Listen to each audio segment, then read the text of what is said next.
Today is Thursday, June 17th, 2021. Coming up on Roland Martin Unfiltered, Juneteenth is now a national federal holiday after President Joe Biden signed it into law.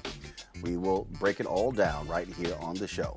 It's the 50th anniversary of the war on drugs. We'll show you what Missouri Congresswoman Cori Bush said on the House floor about the effects those drug policies have had on the country. Stacey Abrams says she supports West Virginia Senator Joe Manchin's For the People Act compromise proposal. Well, it's not a full proposal yet, but then she later modified that and added some things to it. We'll show you her explanation. Plus, Texas Governor Greg Abbott signed a law banning the teaching of critical race theory in Texas public school system, even though it's not taught. It shows you how stupid these folks are. Is Hollywood doing a good job of portraying the LGBT community? We'll talk with black, of course, same-sex loving activists for that conversation. Plus, we'll introduce you to a couple of moms who are leading the fight to protect black boys. It is time to bring the funk. Of course, don't forget, we also have our Essence Fest throwback. Y'all don't want to miss that. It's time to bring the funk on Roland Martin Unfiltered. Let's go. He's got it. Whatever the biz, he's on it. Whatever it is, he's got the scoop, the fact, the find. And when it breaks, he's right on time and it's rolling. Best believe he's knowing. Putting it down from sports to news to politics. With entertainment just for kicks, he's rolling. It's on go, y'all. It's Roland Martin, yeah. Rolling with Roland now. He's funk, he's fresh, he's real, the best, you know he's Roland Martin now.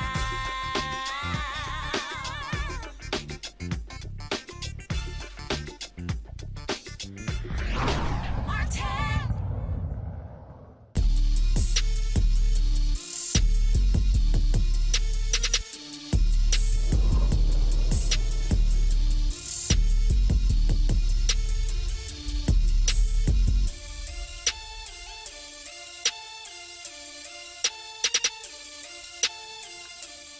Juneteenth is now a federal national holiday. President Joe Biden today signed the measure at a packed room at the White House. It was something that many people have been waiting for a very long time. Folks like me, native Texan. Texas, of course, made it a national holiday in 1980.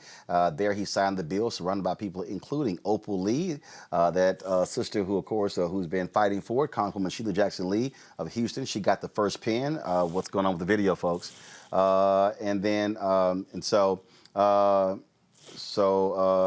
so we're going to get that straight, folks. But again, Congresswoman Sheila Jackson Lee, Senator Pastor Raphael Warnock, Congressman Jim Clyburn, and as well as Vice President Kamala Harris and others surrounding President Joe Biden in today's bill signing ceremony. This is what the president had to say before he signed the bill into law. Juneteenth has been known by many names: Jubilee Day, Freedom Day, Liberation Day, Emancipation Day, and today, a national holiday.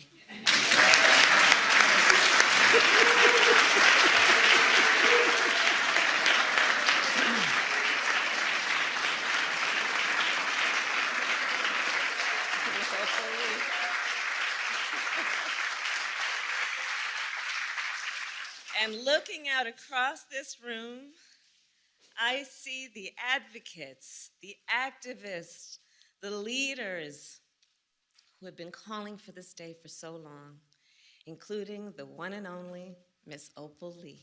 When we establish a national holiday, it makes an important statement. National holidays are something important. These are days when we as a nation have decided to stop and take stock, and often to acknowledge our history. And so as we establish Juneteenth as our newest national holiday, let us be clear about what happened on June 19th, 1865, the day we call Juneteenth.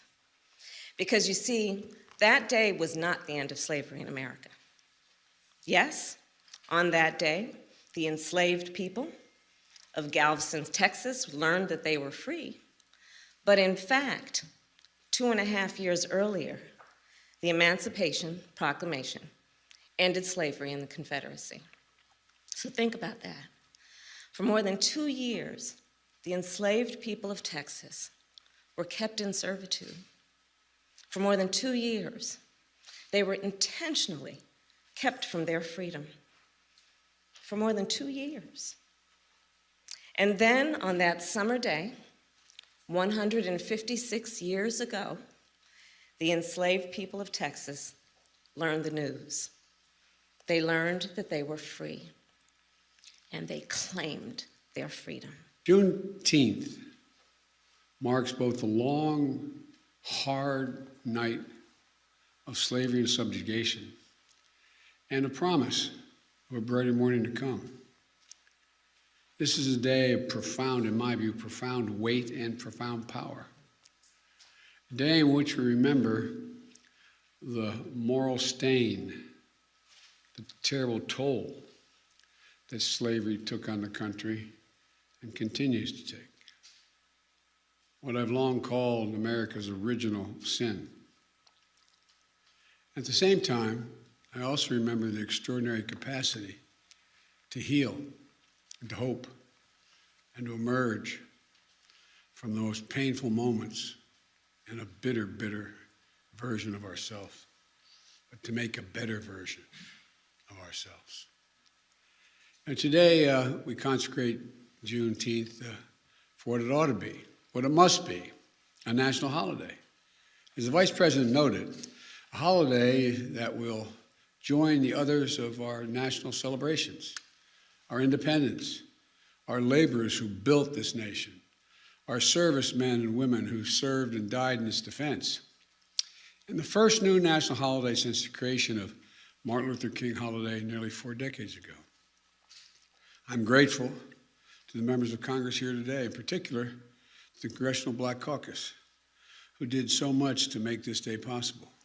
Speaking of the Congressional Black Caucus, they, of course, also spoke on this issue today and also joined with Speaker Nancy Pelosi and others in singing Lift Every Voice and Sing.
So that was interesting. Sidebar, and this is a message to the staff of House Speaker Nancy Pelosi, including her director of media, Stephanie Cherry, a black woman, and her deputy chief of staff, Drew Hamill. We at Roland Martin Unfiltered, we have been asking since July 28th, 2020, for an interview with Speaker Nancy Pelosi. July 28, 2020. Every time we ask, all we hear is she's unavailable. Here's the deal. If Speaker Nancy Pelosi is going to wear a kente cloth and take a knee for George Floyd, and if she's going to sit there and sing Lift Every Voice and Sing with the Congressional Black Caucus, well then maybe Stephanie and Drew, y'all need to find some time for her to actually talk with black-owned media. Because frankly, I'm sick and tired of seeing Speaker Nancy Pelosi show up on CNN, show up on MSNBC, ABC, NBC, CBS, and not do any black-owned media. So if you're gonna sing Lift Every Voice and Sing on Juneteenth, then you might wanna actually find time for the Speaker of the House. The House represents the people of America to do black-owned media. And yeah, we shouldn't be waiting almost a year for her to come on this show with Senator Chuck Schumer, her counterpart in the Senate has been on 5 times. Every major Democratic presidential candidate came on this show, including Joe Biden and Senator Kamala Harris and Senator Cory Booker and Senator Amy Klobuchar and Senator Elizabeth Warren.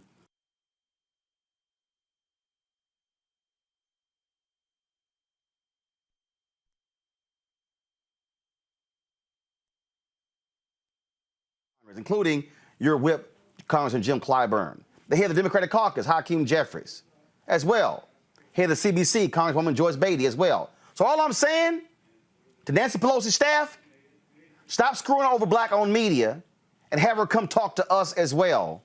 And don't play us small. So if you're going to sing black songs and wear kente cloth, come talk to black people. It ain't that hard. Not black targeted, black owned. That's all I'm saying. Folks, there's a lot of things that we're going to be unpacking here when it comes to Juneteenth. And later we're going to be actually joined by Dr. Greg Carr, our panelist. He was actually at the White House today, and also Opal Lee, who was right there with President Biden when he signed it. Now, there were 14 Republicans. It was a 415-14 vote. We covered it live yesterday right here on Roland Martin Unfiltered. There were 14 Republicans who did not vote for Juneteenth. Let's give you their names. Representative Mo Brooks of Alabama, one of the most clueless idiots in Congress. Representative Mike Rogers of Alabama, no shock, Alabama. 2 bigots from Arizona, Representative Andy Biggs and Representative Paul Gosar. Representative Tom McClintock from California, Representative Ralph Norman from California, Doug LaMalfa from California. One of the absolute idiots, the dude who was scared like a little punk on January 6th, but then he defended the actions on January 6th and then wouldn't even shake the hand of one of the D.C. police officers who saved his ass on January 6th. Yeah, that joke of a congressman from Georgia, Andrew Clyde. This idiot Thomas Massey from Kentucky. Representative Matt Rosendale from Montana. Remember, he was the one who even Texas Senator John Cornyn called kooky with his response. Representative Scott DeJarlis from Tennessee. Then you have the fool who was Donald Trump's, remember he was the White House doctor, Ronnie Jackson from Texas, yeah, that idiot, Chip Roy from Texas, and Tom Tiffany from Wisconsin. Those are the 14 Republicans who would not vote for Juneteenth as a national holiday. And frankly, I hope they are pillared, just like every Republican who did not vote for Dr. King's birthday being a national holiday. Remember, Senator John McCain caught a lot of hell for a long time, never living that down, his refusal to support King's birthday as a national holiday. But here's one of those idiots, Congressman Andy Biggs. This is his explanation for why he didn't vote for Juneteenth to be a national holiday. Hi, Andy Biggs here from Arizona's 5th Congressional District. We're about to go vote on a bill that makes Juneteenth a federal national holiday. The Democrats have labeled it Juneteenth National Independence Day. And what it is really is it's Emancipation Day. They could have made this a really harmonious, celebratory bill, because I think everybody would have passed this thing out unanimously if they would have taken it through committee and they would have changed the name to Juneteenth National Emancipation Day, because that's what it celebrates, the emancipation of the slaves. But they've weaponized this bill like they weaponize everything else. They want to divide, and that's just a shame, because I support the celebration of Juneteenth. I think that is critical. It's an important part of our nation's history. And if they would have named this correctly, and if they would have included Republicans, if they would have said, let's join together to celebrate the Emancipation Proclamation and the starting of the end of this dark time in our history, I think they would have had this great opportunity to unify Congress and maybe send a signal to America that we can unify in a time of stark divisions. But instead, they weaponized the bill, and I'll be voting no. I know none of y'all believe that bullshit you just heard right there. I know y'all didn't believe any of that. I know I didn't. Here is Massachusetts Senator Ed Markey discussing Juneteenth. Juneteenth is the holiday that fills that gap in our history.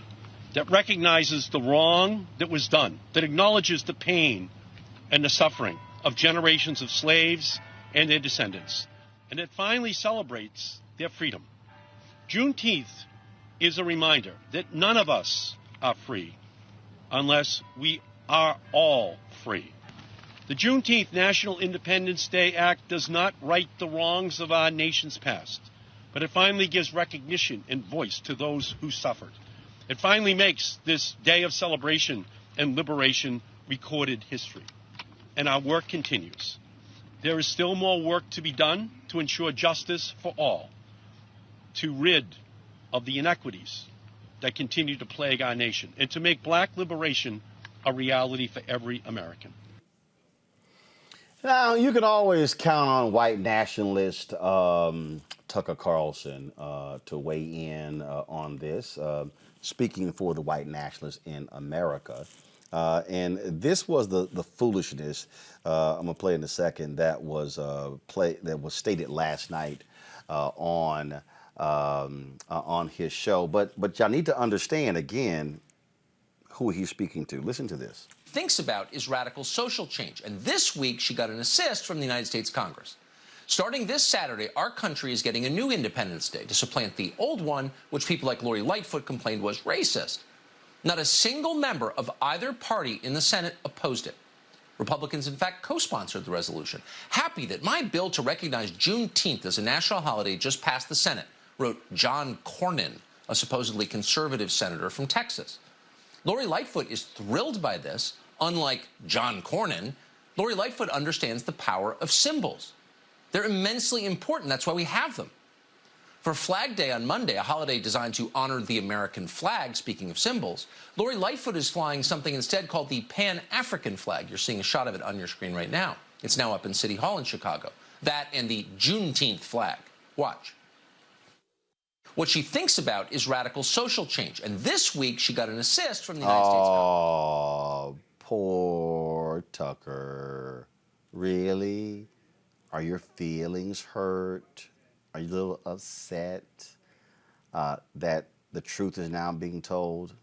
See, when you hear the white nationalists proclaim that on this day, this was to declare, is to replace. No, it wasn't to replace. What it was, Tucker, was to actually speak truth. I know it's a little hard for you to understand. But what you have to understand is that what we're dealing with is people of African descent did not celebrate Independence Day on July 4th, 1776, because we were not free. We were not free from Great Britain. In fact, little Tucker,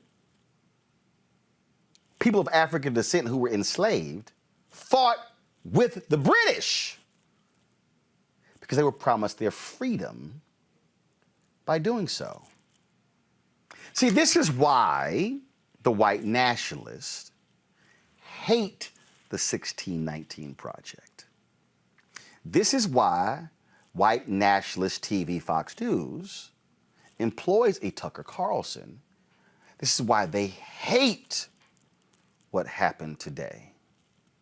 Because see, now all of their efforts and all of their fighting to keep their white children from being taught actual American history, it's going to be a little hard now to do that, with Juneteenth now being a national holiday. I know there are a lot of people out there who have been, we didn't want this, we want, but let me be real clear. I want the George Floyd Justice Act. I want to end voter suppression. I want all of those things, but I wanted this too. Because see, now there's no escaping Juneteenth in the reality. Now, you heard Vice President Kamala Harris there speak. I wish her staff had actually listened to Karl Mack when he talked about the history as well. because the slaves actually were not necessarily freed in the Confederacy with Emancipation Proclamation. So we quibble over some of those details. But really what they are struggling with now, they're struggling with the fact that they now have to confront what really happened. They have to confront all of the specific things that took place, the heinous nature of slavery. They have to confront that it actually happened here in the United States. See, I find it very interesting that you have these folks who are passing these bills. We don't want critical race theory being taught when, first of all, it's not even being taught in your schools. But then you have states that are actually passing that it must be mandated to teach the Holocaust in schools. I have no problem with the teaching of the Holocaust, the Jewish Holocaust, in schools. Some of you may say, well, Roland, why did you just switch from the Holocaust to the Jewish Holocaust? Because the Jewish Holocaust took place in Germany. That was the Jewish Holocaust. There was a Holocaust that took place in the Congo by King Leopold of Belgium.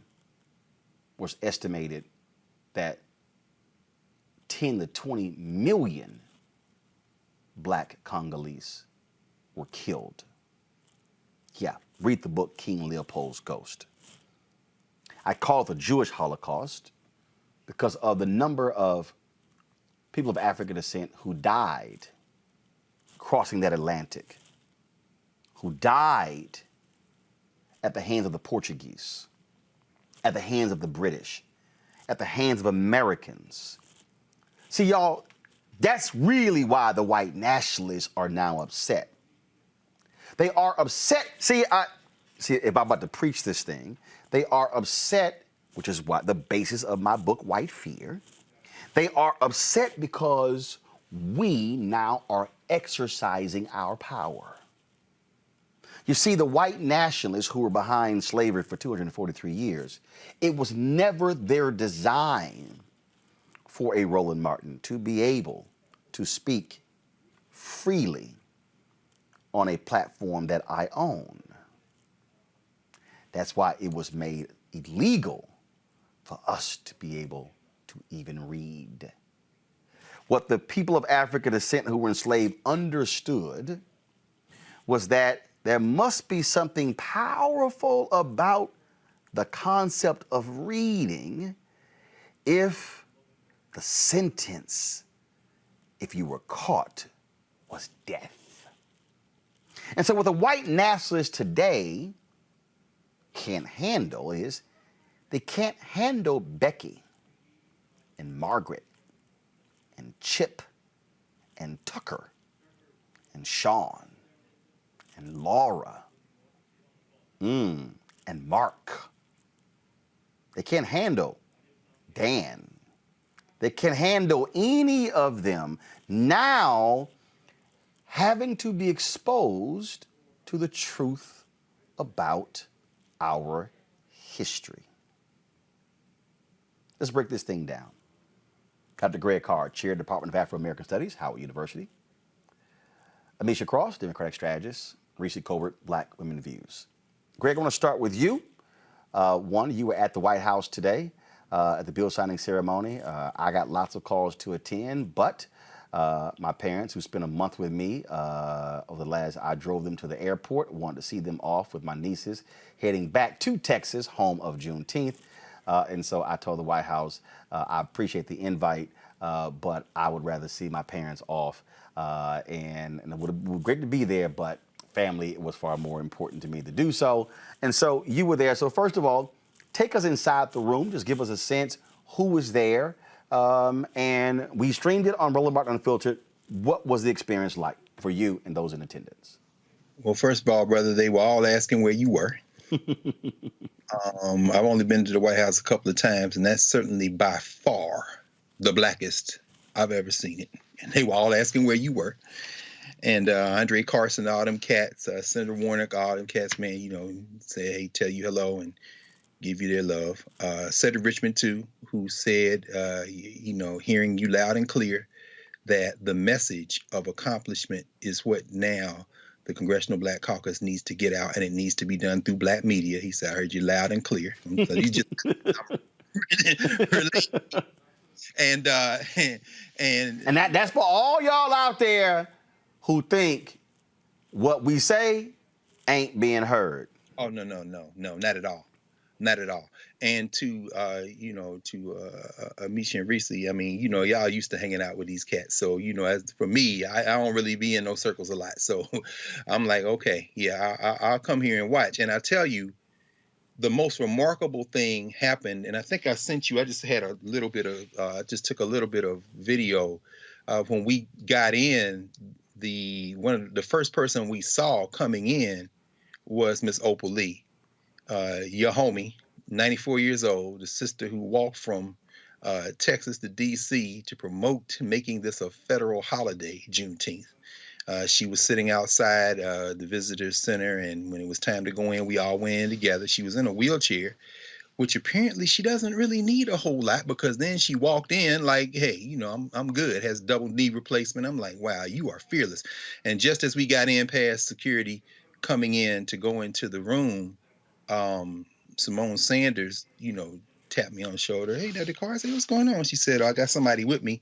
And there's the vice president, Reese's friend, Vice President Kamala Harris, who then spent about 5 minutes while they were waiting on her to get there, because she spoke first as she streamed, talking with Miss Lee.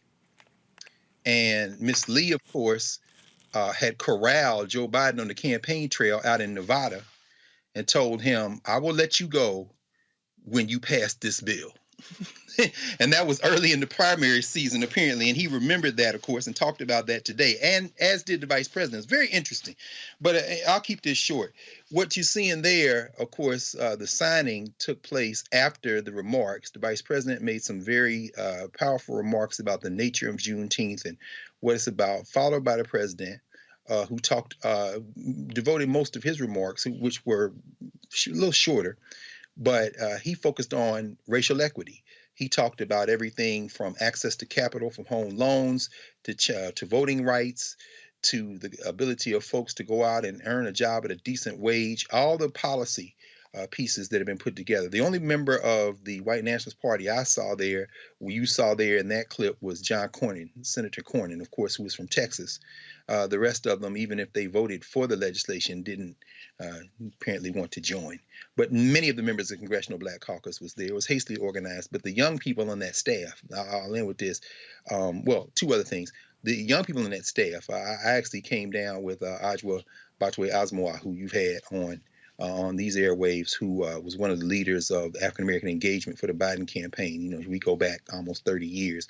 And just looking at the young people who were on staff for that administration, young black people, I was struck by how hard they're working and how they really are zeroed in on trying to advocate for us.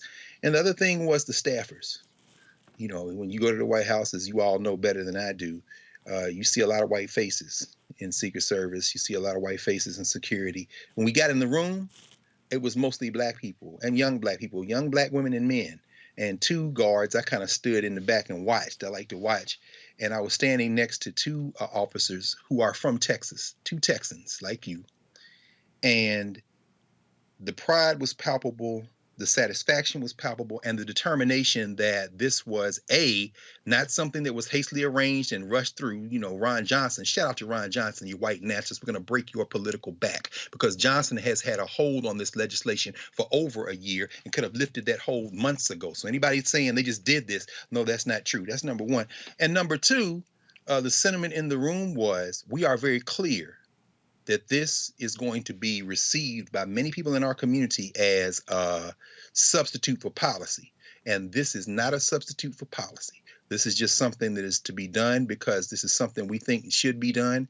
And it is no substitute for the policy agenda that we must now push through some kind of way, this United States Congress, and get this stuff across the president's desk. So that's it in a kind of nutshell. This was the video that Greg sent me. Folks, you can go ahead and this is he just sent to me, and go ahead and replay it. Let's see here. Let's see. Turn the audio up. It's a very brief clip. This week, she got an assist from the United States Congress. Starting this Saturday, our country is getting a new independence. Actually, give me 1 second. Give me 1 second. So I'm going to do this here. Come out. I've got to do a reset. I still had the white nationalists playing in the background. That fool Tucker Carlson. Let me turn that fool off so y'all can actually hear this video here. So let's here we go. Oh, that's practice. Yeah, that's cool. I remember. That's what she kept saying. I remember. Hopefully, it's a joke, man. Reese, I appreciate Greg shooting that, even though it greatly bothers me that Greg completely forgot the camera lessons that I have consistently given on this show, and that is to shoot horizontal. So the video fills the whole screen and not shoot vertical, because when you shoot vertical, you get these black bars. Yes, sir. Just everybody see, now that everybody out there, do y'all now understand why I give these camera lessons? Yep. That way we're full screen as opposed to the black bars. But but we appreciate the video, Doc. No. In my defense, I didn't take, I don't take a lot of video. I'm not one of those people who care, but you're absolutely right. I know. But it's not just you. People instantly do this here. I just want everybody to automatically do this. Always go do this. That's all I'm saying. That's all I'm saying. Yeah, and we certainly wish I was there. But again, I was with the family. Reese, there have been a lot of folks who've been sending out tweets, and then people, this ain't enough. There are people who have actually been trashing this. There have been some others, especially some black Texans, who have taken offense. Who have been very, frankly, pissed off at some of the reaction. And let me be clear, what Greg said, I absolutely echo. We absolutely want to see policy.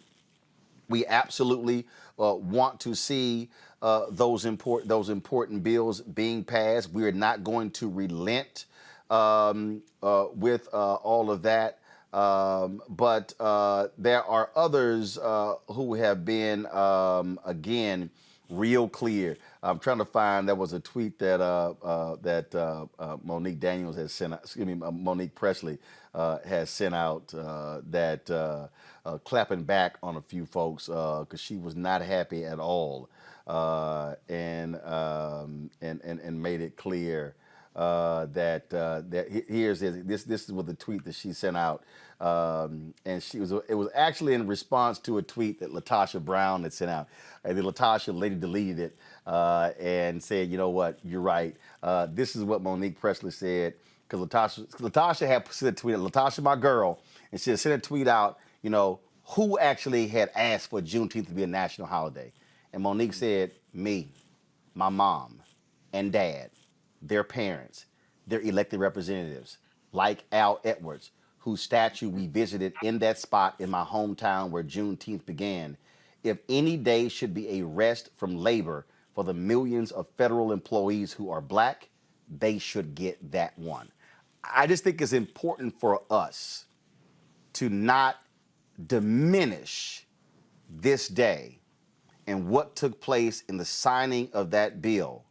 Because as a native Texan, I know how long it took, Greg, our frat brother, the late Representative Al Edwards, to get that bill to become a state holiday in Texas in 1980, and now to see it become a national holiday, the only day in America that acknowledges officially the existence of slavery in this country, Reese.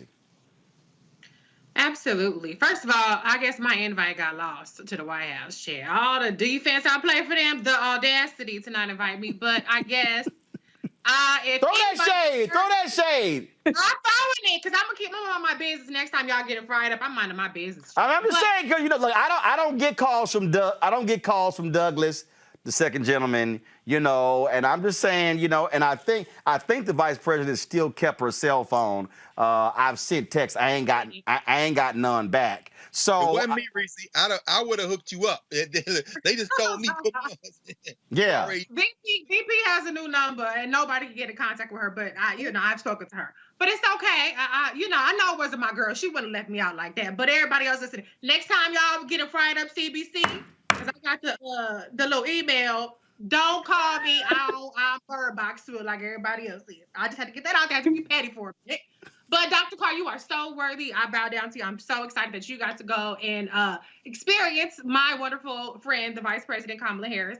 But anyway, to your point, Roland, I'm so over. I guess I'm just over. I'm over outrage being the currency. I'm over the wokeness being the currency that we all must communicate and deal with all the time. I'm exhausted by it. I'm exhausted. Y'all not exhausted by it all the time?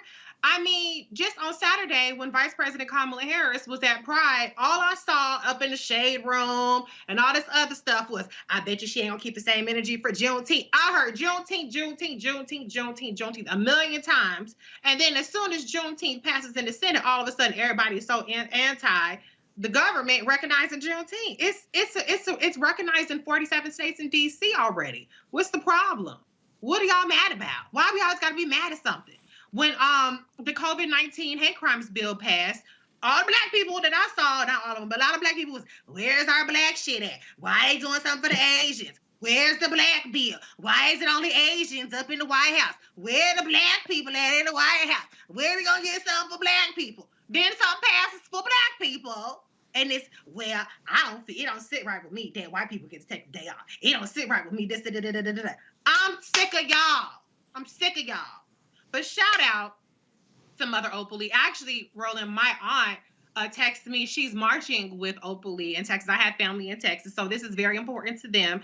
They're naming a building after Mother Opally as well. And so she made sure to reach out to me and tell me about that. This is important to people. Black people are not a monolith. If it's not important to you, okay, that's fine. But it is important to some people. And I think it's very ignorant for people to say who asked for something that somebody as just incredible as Mother Opally, who has been working on this for decades, for it to be a federal holiday. She's literally been working on this. I don't recall anybody being mad last year when Black Lives Matter had a whole ass petition on their website. You can still find it there that said we need to make Juneteenth a holiday. Nobody had a problem with it. Now all of a sudden it's a problem. So I'm sick of y'all. I'm exhausted by y'all. I'm excited that this passed. It's already going to go into effect for federal employees, at least in the DC, Maryland, and Virginia area. They're getting tomorrow off. So good. Black people, it's a lot of y'all. I remember I used to go down to the State Department. The cafeteria was full of black people. It was lit up in there.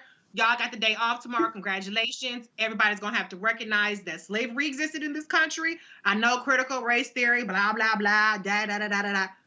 Okay, that's fine. Whatever. Y'all can be mad about that tomorrow. It's going to be back to business next week. So go ahead and for a change, just let us be great just for one day. Just let us be great for one day. And Amisha, obviously so much attention is on President Joe Biden signing the bill today. But remember, Vice President Kamala Harris is president of the United States Senate.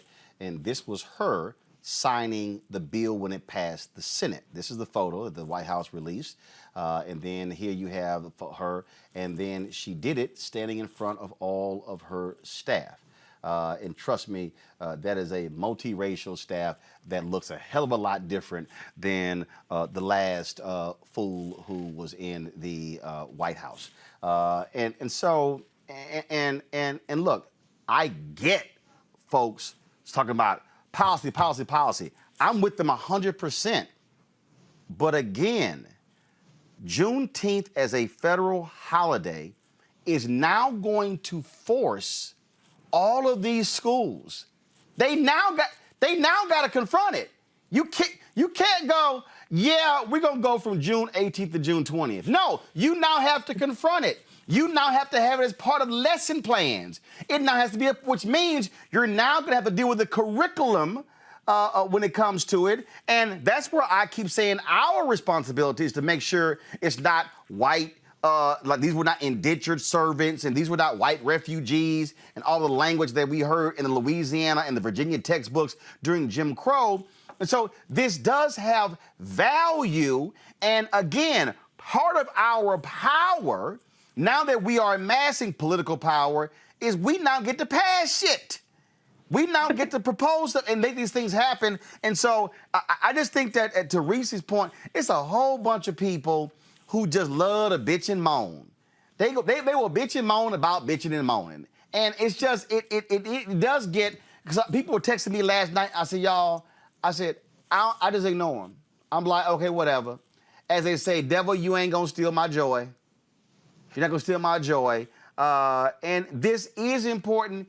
And to and last point, Amisha, to all of the folks bitching and whining, this is important to the ancestors. This is important to the ancestors. This is important to the black people who actually celebrate it every year. This is important to the ancestors who were not from Texas, but who adopted Juneteenth as their Freedom Day in North Carolina and South Carolina and Mississippi. When Texas made it a holiday in 1980, that then led to other cities and states embracing our Freedom Day. Amisha, go ahead. No, I think that you're actually right. And I had to adjust myself on this because being a policy person and wanting to see certain other levels of change, when we're talking about voting rights, and we know that that's an uphill battle. When we're talking about housing security, we know that that's an uphill battle. Employment, where we know that that's an uphill battle for black people. There's so many things that I think are demanding news attention and are demanding the attention of the black community right now, that the one bipartisan thing that we could see Congress come together on was the Juneteenth holiday. It is monumental in and of itself, but I do also understand that there are people who are frustrated with the fact that they also want to see these other things happen, with the fact that 80% of America's public school teachers in K-12 are white women, and a third of those vehemently support not having critical race theory, and beyond that, not talking about race in the classrooms at all. So I do think that there is some lip service to be paid and some attention to be paid to those voices, but that should not overcompensate or diminish the importance of this day. From watching that video that Dr. Carr so graciously took earlier, and watching Ms. Opali, who has been on the ground, who's somebody who has that spirit, that history, that culture, and a full understanding of how important Juneteenth is and the work that it took to get here. I think that listening to people like her, seeing that level of excitement for the bill signing, talking to my own grandmother earlier today, who was a Mississippian, but is very well aware of the fight for Juneteenth and has always celebrated, even though she's not a Texan. That made a difference. And I think that, moving forward, we as black people, we have to take our wins, not say that that is the end. And I think that that was something that was spoken to very well by both Kamala Harris and President Biden today, that there are still so many things that we have to overcome. There are still so many bills that we need to get passed and so many structurally racist issues that we are working through. But today is a day we should all be celebrating because of the importance, not only historically, but also, as you spoke of earlier, Roland, this is a day that won't just be a marker. This is a day that we won't just steam through or steam past. This is a day that is going to force America to recognize its original sin. And we have not, for the longest as a nation, even admitted to the atrocities of slavery, much less had a marker on our calendar for the commemoration of a people who didn't even have it acknowledged that they were free until 2.5 years after slavery had ended. That's a big day. That's a big day, and that's a big deal. It is. And so, again, if y'all want to sit here and go on to other little stuff, I don't really care. I know that ignorant fool. I ain't even gonna say her name. But y'all know that fake black girl. Y'all know she running her mouth and people talking about her on Twitter.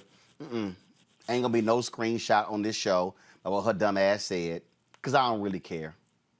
I don't really care what she think or the white nationalists who she rolled with. It's just as simple as that. But I do. Greg, go ahead. I was gonna say real quick, brother, to pick up on what Reese and Amisha said about the significance of this ritual of Juneteenth. Juneteenth was never just a celebration of our liberation struggle, a watershed moment. It was always, Juneteenth is all, and you know this better than any of us as a Texan, Juneteenth is always connected with purpose. So it isn't just celebration, it's also about dedication to a struggle. And it's interesting. You mentioned Al Edwards. Something standing there talking to what's the representative from Texas? Your man's Al Green, Representative Al Green. And I said, you know what? What would Al Edwards say, man? He said he would be here today, brother, if he wasn't an ancestor. And I said he said this is a day that he fought for in Texas. Talking to Steve Holford, Representative Horsford out of Nevada, whose people are from Trinidad. I said, you know what's funny, brother? They think this is about a domestic holiday. They don't realize that Juneteenth is one of the Liberation Day celebrations that connects to where your people are from. He said, yeah, my people from Trinidad. And of course, in Trinidad, they call it Emancipation Day.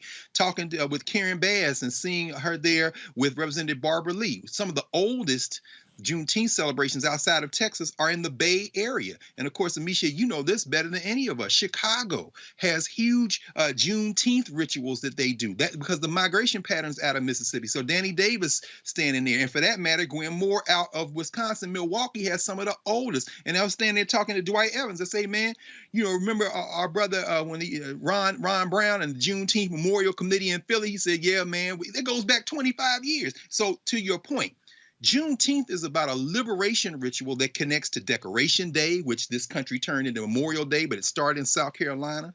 Juneteenth connects to the watch service when black folks prayed in the North. And then January 1st, 1863, got up off their knees, got some guns and ended the Civil War by joining the military. They call that our Emancipation Day. So, I mean, just to echo, the United States may have one agenda for black people, but we have always had another agenda for ourselves. And there's nothing wrong with getting paid for a day off that you were going to take anyway. Because if you remember the origins of the Martin Luther King federal holiday, we started taking that off before anybody recognized it. And so many black people started doing it. Finally, at the local level, they said, shit, we got to make this a holiday.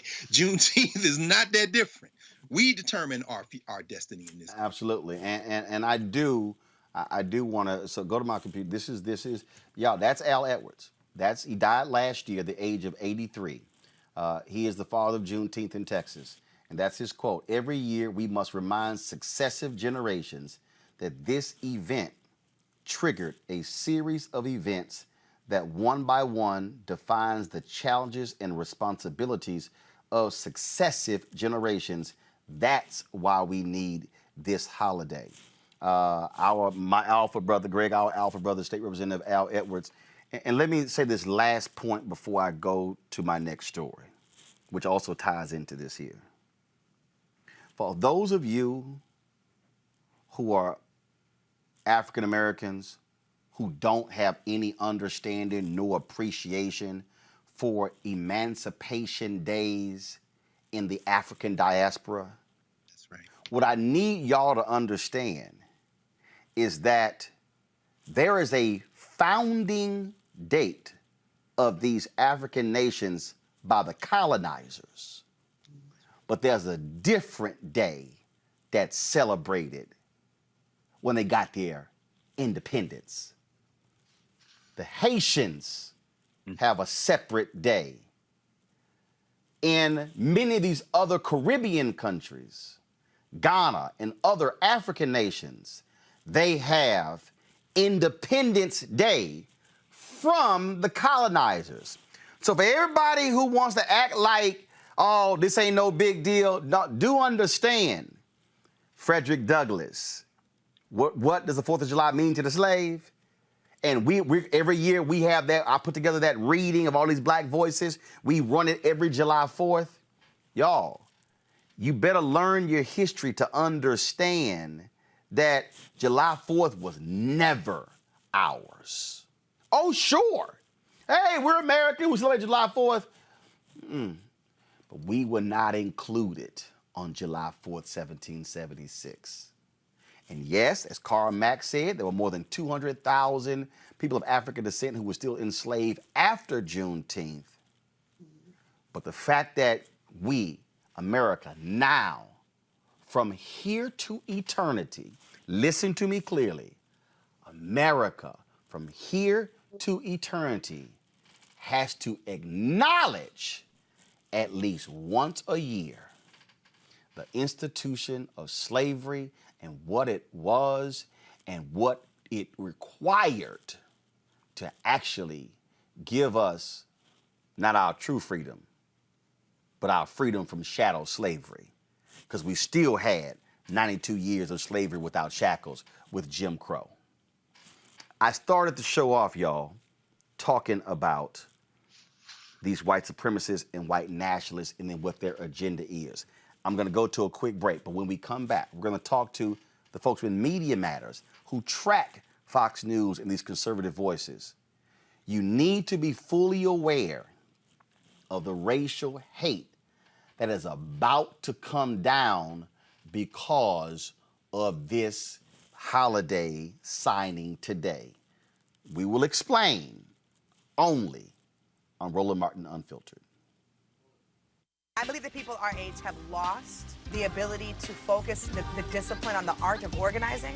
The challenges, there's so many of them and they're complex, and we need to be moving to address them.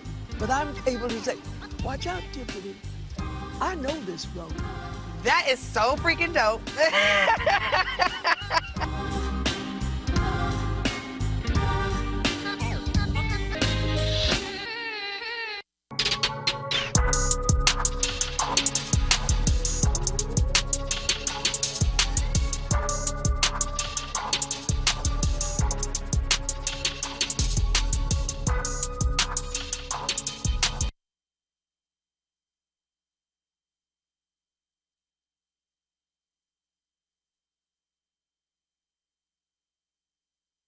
All right, folks, so we're getting the video ready, so we're going to show you just a quick bite of our Essence throwback. Lonnie Love from Essence Festival. Let's go.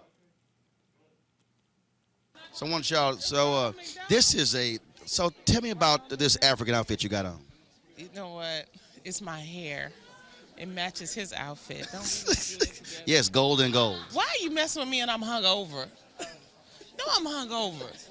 Sunday, I done been hanging out with Idris. He had me out to 3:30 in the morning, him and his fiance. I ran to you on Friday and you were hungover. Yeah. That was the first night. It's Essence Fest. That's what we do. We eat, we get hungover, we party, we get hungover again. We come to support our friends at the luncheons. So you're looking for what? Who made this? Come on now. You don't see. Look at you. Stay out of there. Stay out of there. Grown man zone. Grown man zone. That's all. Jackie Hood. Oh my God. And remember, she a preacher. She will put you on that prayer wall. I know. I want to keep praying for me. Now put a curse. So. All right, y'all. Don't forget the 2021 Essence Festival of Culture virtual festival is going to be all online. You can go to essence.com.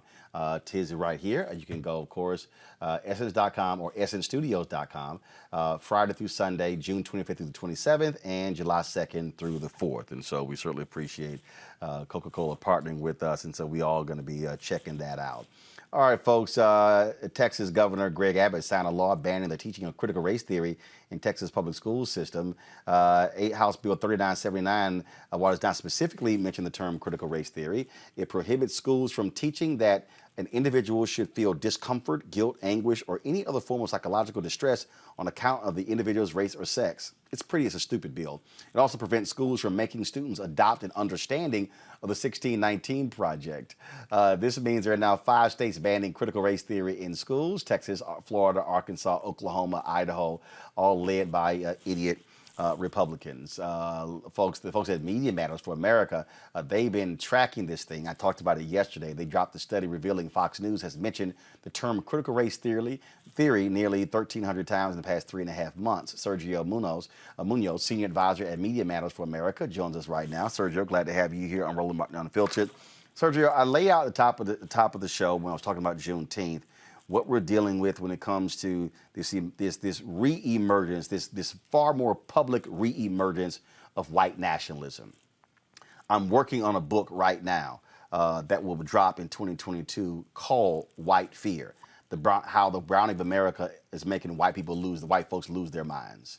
And they're being led by Fox News, OAN, Newsmax, white conservative talk radio show host. And you could throw in some black people, some other people of color who follow along with them, like the idiot Candace Owens and the idiot Brandon Tatum and the rest of them. But this is a clearly defined strategy by Fox News, which is what they've always done, is to appeal to their white base and press their racial buttons. And I dare say Juneteenth, this signing today is going to just send these fools over a cliff. Thank you very much for having me. And I think you're absolutely right. The thesis that you laid out at the beginning, this is something which really has been the province of right-wing media and Fox News for quite some time, figuring out ways to stir up and ride white backlash against any progress towards a true multiracial democracy. They've been doing it for years. It's been a successful commercial strategy, and it's also, to be frank, been a successful way of turning out Republican voters, unfortunately. We've seen this time and again. And as you mentioned, we've watched Fox News very carefully since our creation. And one thing we always were aware of was that Fox News took a particular delight in misinforming about true civil rights law, policy, and history. They've been doing it forever. They figured out that this is a way that not only can they misinform their audience about race-conscious policy and law, which is very much constitutional, but they can also stir up white resentment for that electoral gain that you were alluding to previously.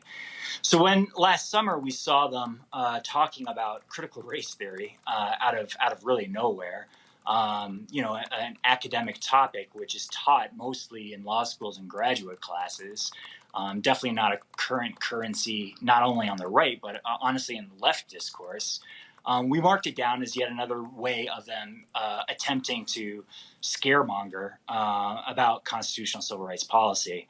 However, very quickly, it got picked up by the one person who perhaps was watching Fox News more than anyone else, and that was the former President Donald Trump. By all accounts, he saw a segment on Tucker Carlson where someone lied about critical race theory. Their go-to strategy is just to call anything that has anything to do with anti-racism efforts or diversity efforts or civil rights history and just call it critical race theory, even if it has nothing to do with academic doctrine.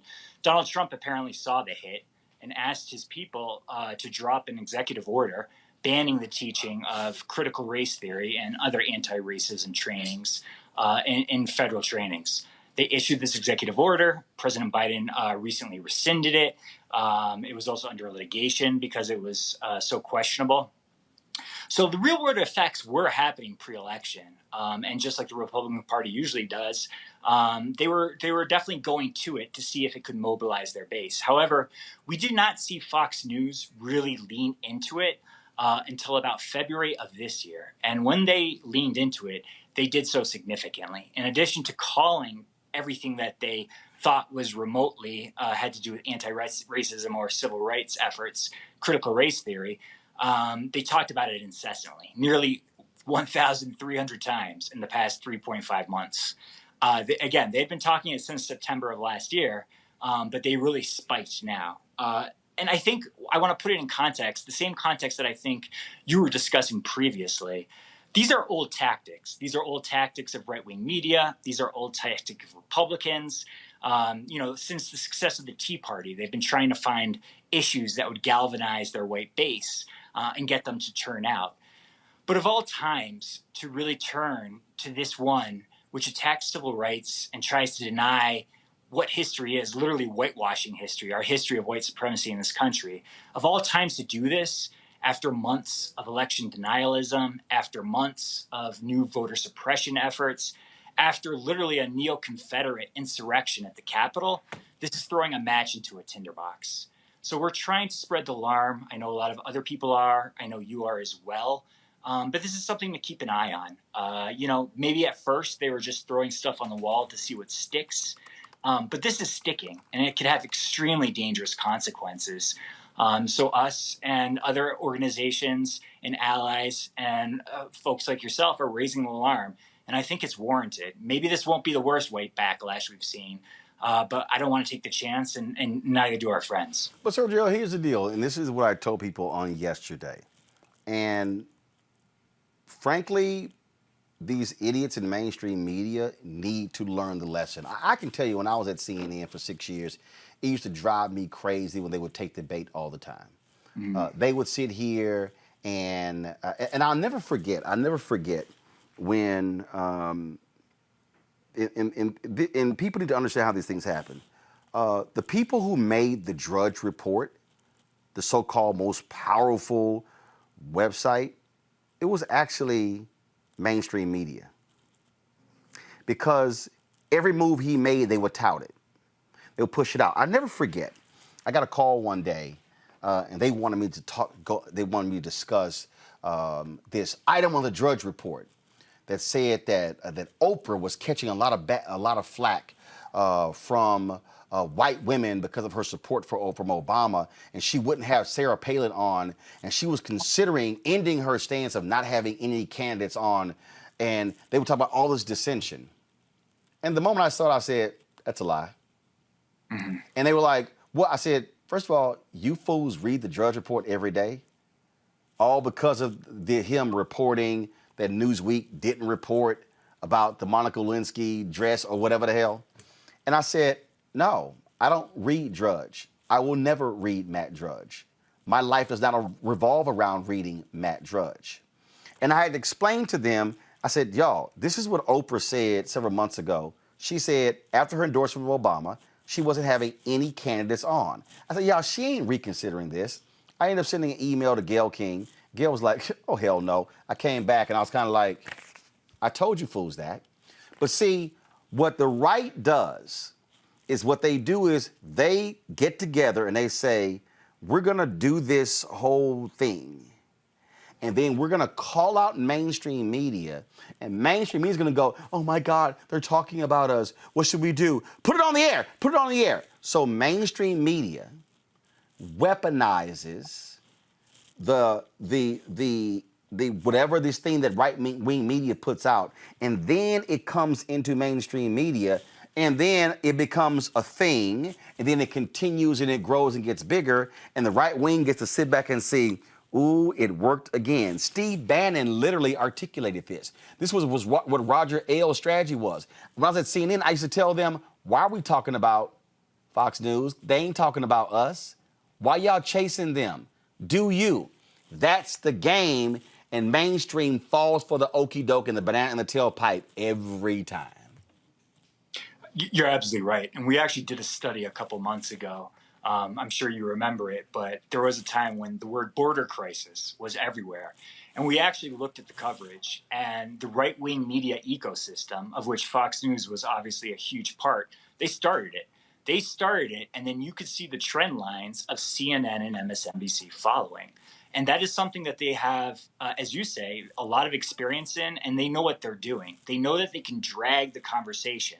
Now, maybe CNN and MSNBC and other mainstream outlets, maybe they don't always repeat the lie, but they're repeating the framing, even if they're just saying it's being talked about. And they're putting it into the conversation. They're shifting the window, if you will. And as you say, it is intentional, and it's extremely dangerous. You know, you started your show by talking about this legislation that's coming out, this absurd legislation, which not only makes it impossible to talk about race, it makes it impossible to talk about American history, but now media has to report on the fact that this legislation is being passed, that these politicians are doing this. It's a self-reinforcing feedback cycle, which is not accidental, and it's extremely dangerous. And it happens again and again that the other media outlets follow this siren call. Right, here's a perfect example. So go to my computer, folks. You'll see right here. So today, the Supreme Court case 7-2, where they basically affirmed, they threw out this case challenging the Affordable Care Act. This is a tweet by President Obama. Today, the Supreme Court upheld the Affordable Care Act. Again, this ruling reaffirms what we have long known to be true. The Affordable Care Act is here to stay. Why is that important? Because Obama's not saying Obamacare. I can tell you, Sergio, when I said this directly to President Obama. I said it to Valerie Jarrett. I said it to all the people in the White House. Why in the hell are y'all using the phrase Obamacare? They're like, well, Obama does care. I said, it is a poll-tested phrase by the right to demonize it And what you're doing is weaponizing it. I said, you're not turning it around. You're actually solidifying it in the marketplace. And that's why every time Jimmy Kimmel or Stephen Colbert or someone will go out and they will interview somebody, they will go, Obamacare, oh my God, I hate it. It's got to go. Affordable Care Act. I love it. And I was like, what are y'all doing? You're playing their game. They know what they're doing. This is a strategy that they've tested out for a long time. As you mentioned, Fox News was set up by political Republican operatives. We've started to look into the networks that are pushing this on the local level and the legislatures. They are all veteran operatives for the most part. A lot of the so-called parents that you're seeing on Fox News and Newsmax, they are also GOP activists and operatives. This is intentional. This is a web of coordination. We can take educated guesses of who's involved with it and who is behind it. But, at the end of the day, we're probably not going to be surprised about what we find. Mm-hmm. This is a tested playbook, as you mentioned, that they've tried over and over again and successfully.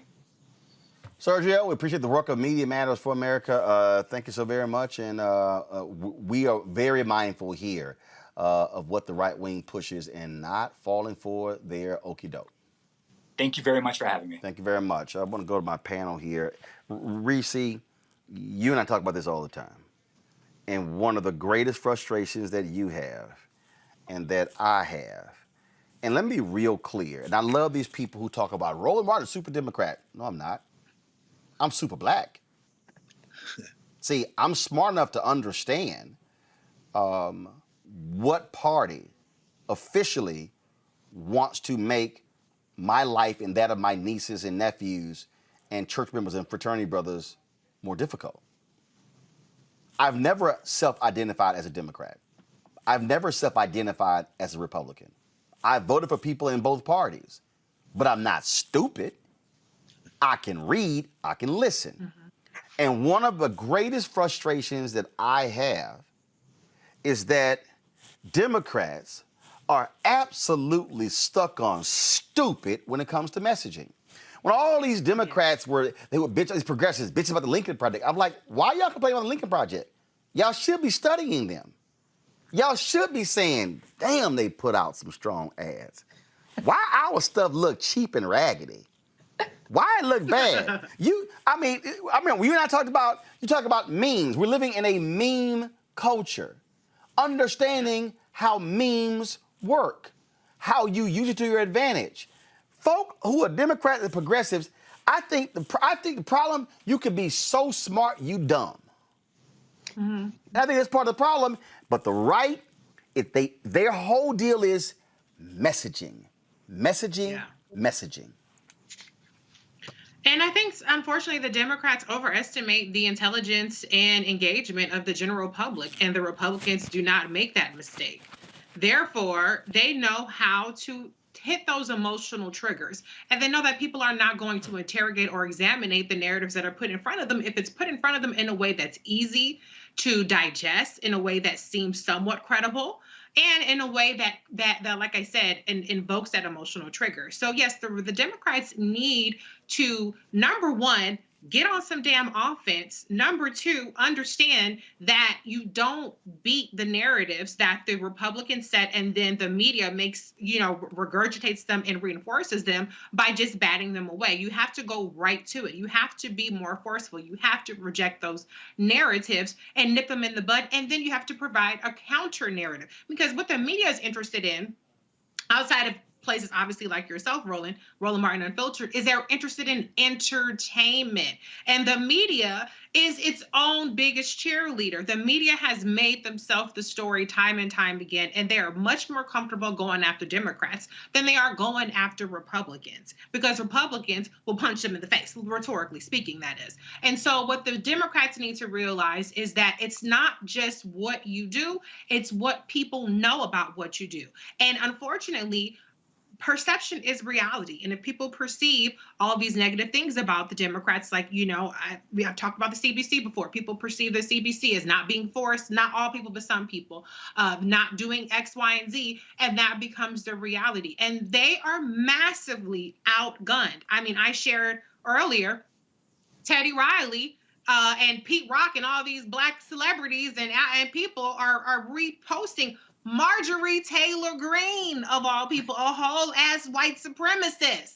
But because a video of her challenging things that people want to hear, which is people want to be anti-vaccination. And so people will repost a white supremacist, a person who doesn't believe that racism against black people exists. That kind of person makes it onto feeds of so-called pro-black pages and pro-black celebrities, and it's being presented back to us as though this is something that's beneficial to us, even though they're doing the work of white supremacists. And so Democrats need to have a reckoning around this. I've been sounding this alarm for years now. I've been sounding it long before it was anybody had even been talking about it. Really, I said black social media has been infiltrated. And when I said it about Vice President Kamala Harris, people didn't give a damn. Now we have a situation like in New York, for instance, where they've reached 70% vaccination as a city, but 70% of black people haven't even had one dose. And that's not accidental. That is because of exercises like this anti-vax shit that is laser-like targeting and permeating our community. And at first it was an access issue. Now there's a huge issue that we still are not confronting. And so we have to come to terms with this, not just for the sake of democratic politics, because at the end of the day, that's one thing or another, but for our own health, for the health of our community, for democracy, for just agreeing on a basic set of facts. We have to come to terms with the fact that messaging and narratives is beating out facts. Amisha, here's the deal. If you want a perfect example, oh my God, I can't even believe what I'm seeing. Amisha, you're a Democratic strategist, right? Do you recognize this here? This is the Democrats. This is the official page of the Democrats.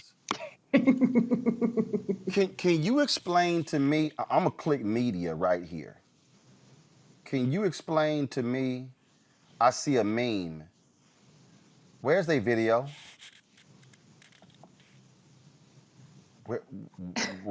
How do you not have a video up?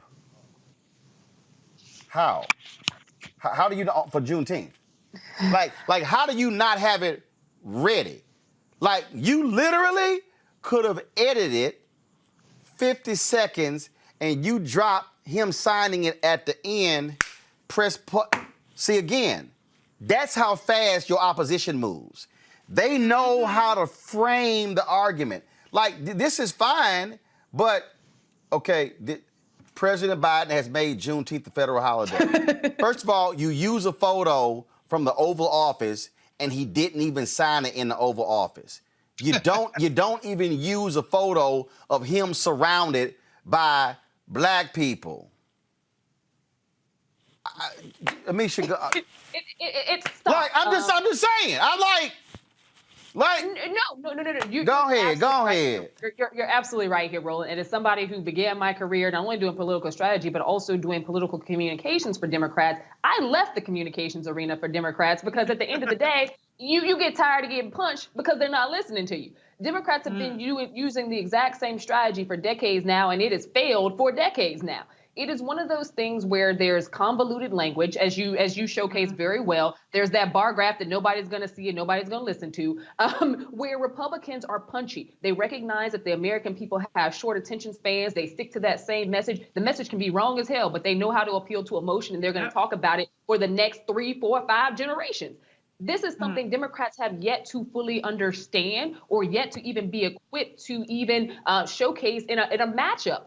In a communications matchup, Republicans will always defeat Democrats because Democrats are light years behind them. But on top of that, Democrats try to put way too much in one message. And it's one of those things that ends up getting convoluted. They end up getting lost in their own words. It becomes really frustrating because these aren't people who aren't getting paid top dollar in terms of being some of the strongest communications professionals, but these are individuals who, by and large, do not know how to talk to the American voter and the American They don't know what the hell. They do not know how to punch back. They do not know how to respond to the live. They do not know how to stay on a message that people can actually take and understand.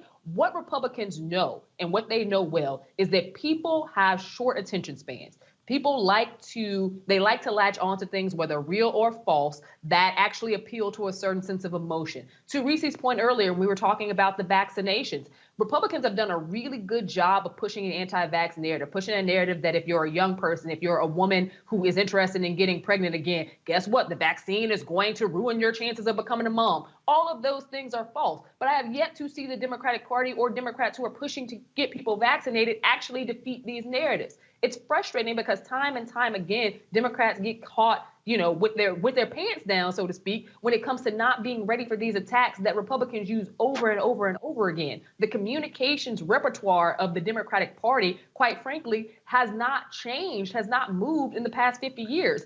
And with the advent of social media, as we expected Democrats to get stronger, because we saw, the Obama administration and Obama as a campaigner on the campaign trail be the first politician to really use social media, it has not advanced beyond that. The Trump administration, Trump himself, and his acolytes have been able to basically run circles around Democrats. And it's really frustrating because it seems like the lessons of the past are not being learned. Democrats are continuing to fall on their face over and over and over again and are losing the messaging battle and losing it fast. Perfect example. This is supposed to be the rapid response, Greg, of the DNC. It's called DNC War Room, the official Twitter account for the Democrats' War Room. Their pinned tweet is from November 24th, 2020. Okay, all right, fine. Okay, got it. But they put a tweet out an hour ago about the Affordable Care Act using the video of Obama and Joe Biden from 2010. Okay, but it was put out an hour ago. Guess what actually happened 4 hours ago? The Juneteenth signing. Do you see it anywhere on the War Room? No, you don't see it anywhere on the War Room. Let me show you coordination. The DCCC, that's the Congressional Campaign folks. Okay, they got the Mark Vesey tweet. I got that. Guess what? Nothing on Juneteenth. Oh, there it is. Oh, they retweeted ABC News. No, you might want to have your own tweet on it. That's all I'm saying. You might want to have that. Okay, very smart to have the video from 4 years ago, from 6 years ago, acknowledging Mother Emanuel. But the bottom line is you have to understand messaging. What the right keeps doing, Greg, is here's the deal. The left, Democrats and progressives, they try to make an intellectual appeal to voters. The right makes an emotional appeal. As somebody who has raised money in front of black people, talk to any preacher who will tell you, I got to make an emotional connection with you. I got to understand how to push your button. I'm a supporter of school choice. I believe in every form of education as long as it works. And I have gone in front of rooms, 80, 90% hate charter schools. And I stand up and I tell them, I said, do you want to control the curriculum of our children? People go, yes. Can you do it with the existing school system? Can you do it running your charter school? Do you want to control the budget in the school? Having your own charter school, you can control the budget. Do you want to determine who you hire? Do you want to create partnerships with your HBCU to create a pipeline of teachers to your school? Yeah, you know you can do that when you run your own school. Black people go, hold up, wait a minute, hold up. So I can control the curriculum? I can control who I hire? I can control the money. I'm like, can you do that with your traditional school? They go, damn, I had no idea. It's understanding your audience. This is why the right is what they're doing. They are sitting here and every little racial deal, they're going to say, press, press, press, press, because they need a massive, white, uneducated turnout in 2022 to win the Senate and to win the House. Absolutely. And one of the reasons that the Democrats don't do more is because they're chasing those same white voters. This is white on white crime, but we're all victims. You can't embrace black people. At least the Democrats don't seem to think you can. The Democratic Party is a soft white nationalist party. It's not hard white nationalist. It's not fascist like the white nationalist party, the open white nationalist party, the Republicans, but it is soft white nationalist. What do I mean by that? What I'm saying is that the Democratic Party will not confront whiteness. Now, in 1962, Richard Hofstadter wrote a book called Anti-Americanism and American Life, a very famous title. And he traces something, among many other things he does in the book, that is as old as the formation of this settler state. You had the Know Nothing Party, the anti-immigrant party in the 19th century. I mean, you had the free, they labeled the people who were against slavery free soilers, and then they tried to make them into lunatics. They said John Brown was crazy. I mean, you label those who are speaking to our common humanity, and then you embrace whiteness. Now, the reason Democrats won't fight back is because they, too, are invested in whiteness. Let me be very specific about that. It's very interesting. You talk about messaging and the Democrats. Today, for example, standing there talking with Cedric Richmond, he brought up something that's very powerful.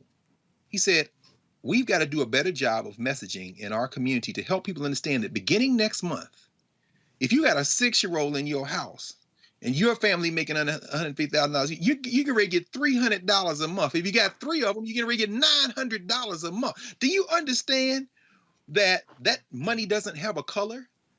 Now, you got Lauren Ball, a white nationalist. A person who at least she must have some type of brain function because she can go to the bathroom and eat and stuff. So there's something in her head that is regulating her bodily functions. But beyond that, there's really no discernible intellect at work. Her district in Colorado contains one of only 3 plants in the United States of America that are equipped to produce steel rail. Yet she rails against the infrastructure bill when an infrastructure bill fully funded would put half her damn district back to work in the factory that makes the rails. Boom. But the problem is that these Democrats will not take on white people. Now, I told somebody this today. I said, you know what? People are going to say, well, y'all rushed this Juneteenth thing through. Ron Johnson held that thing up for months. This is what I said. What if y'all had done this? Postpone the signing for 2 weeks until you could get all the people like Miss Lee there who were all over the country and get them to come to sign. And in that 2-week period, I want you to take the fact that Ron Johnson is the one that did this, make a lovely garland necklace and hang it around that Klansman's neck. But see, you're not going to do that. Why? Because you think there are 3 toothless white voters in Wisconsin that you can convince for the 150 millionth time to vote for you. You're not going to fight. Joe Manchin today said, you know what, this is what I'll do. It ain't what we want completely, but guess what? Raphael Warnock said, I can support that. Stacey Abrams says, I'm for it. So the head of the damn Klan in this country, Mitch Klan McDonald, comes out and says, see, but you just lost Joe Manchin. What are the Democrats going to do? Well, y'all not going to fight white people. And because you're not going to fight white people, you're going to pull us into this flaming wreck called the United States of America. Because I promise you, I have no investment in this country. I don't. Because I understand what it is. I know too much about how it operates. And this is what you're coming to. You are coming to a reckoning, and there may not be a country left when you're finished. So I encourage Tucker Carlson and them. I revel in watching them. Why? Because you are going to blow the engine in this settler project. And once it crumbles, maybe then we can build out of that wreckage something that more closely resembles an equitable society. But I just really don't see any other way to do this because they're not going to fight white people. And the only way you win, you got to fight them, which is why, yes! which is why I said to Senator Bernie Sanders directly to his face when he kept talking about identity politics. I said, y'all think I'm lying? I had a meeting with Senator Bernie Sanders in his office when he ran for president. And I said, and it was set up by Rick. It was set up by his former campaign leader. I said, Senator, let me tell you something right now. I said, you keep talking about identity politics one more time. I said, you keep talking about it the way you're talking about it, we gonna have a problem. I said, what you need. I said, because what you need to understand is, I said, you literally are using the language of these white supremacists on the right. Mm-hmm. Sanders was mad that he wasn't getting the female vote and the black vote. And I said, that ain't why you lost. I said, you don't clearly understand identity politics. You don't even understand the phrasing. You don't even understand why they are weaponizing it. I said, you literally are using their own weapon and you're weaponizing it against your own. That's right. So for all y'all out there, yeah, I met with him in his office and told him that if he continues to attack identity politics, we gonna have a problem. I said, and I'm gonna come after you hard. Yes, I said it. And I said to him point blank, which I said directly to President Barack Obama, which I have said to Vice President Joe Biden, which I have said to Tom Perez, y'all gotta go talk to white folks. Y'all gotta go have hardcore conversation with white folks. This Supreme Court decision right here on the Affordable Care Act, I'm telling you right now, I'm gonna say it publicly. This is what needs to happen. Not Vice President Kamala Harris. No. President Joe Biden needs to pick the whitest, that's right, brokest, sickest county in Mississippi, Alabama, Georgia, Tennessee, Arkansas, Texas, and Louisiana. Let me repeat it. He need to pick the whitest, brokest, sickest, more than likely is Red County. And he needs to go there and look them in the eye and said, and I'm using his language, me and Barack passed the Affordable Care Act for all of y'all. Yes, sir. Because you are the sickest county in your whole state. He should read the facts to him. And then he should say, so I need all of you to go ask, if he's talking to Texas, he should say, using the language that I'm using, White House, y'all ain't got to write the speech, Roe wrote it for you. He should say, I need all of you to ask your senator, John Cornyn, and Ted Cruz. That's right. And ask your governor, Greg Abbott, and ask your attorney general, Ken Paxton, and ask your lieutenant governor, Dan Patrick, how dare they oppose Medicaid expansion? How dare they oppose the Affordable Care Act? And he should say, and a lot of you voted for them, yet you are living in the sickest, poorest county in the whole state. Who do you think we passed the law for? That's right. It was for you. And go repeat that same speech in all them broke, white, red states. Stop going to the suburbs of Ohio and Virginia and Maryland. No, go to the place that needs to hear it the most. And then you got the facts. And Republicans say, that ain't right. No, these are the stats. That's right. This is when you say, this is what he pulls out one of his little index cards and he goes, according to this state, Amisha, X percentage of you are having, X percentage of you have cancer. X percentage of you have this. Y'all, and he say, these aren't my numbers. These are your state numbers. That's how you fire back. No, you're exactly right. And this is all publicly available data. We know that of the states that you just mentioned, those are the states with the worst health outcomes in America. Some with the worst health outcomes or close to, third world country outcomes when it comes to health. It is very frustrating that we're allowing, and this goes back to messaging, we're allowing Republicans to continue to push this narrative to their own people who are dying every day. And the Affordable Care Act, it was designed, it was designed to help people who not only didn't have access to healthcare, health insurance, but to also advance community clinics and community healthcare for individuals who previously had none in their existence. And a lot of those did fall on rural areas where they did not have clinics, rural areas where you might have one hospital for an entire county of people. That's what the ACA was created for. So as much as they were, Republicans were throwing shade to it because they didn't like the Obamacare nomenclature, the Obamacare name, at the end of the day, the ACA was written in large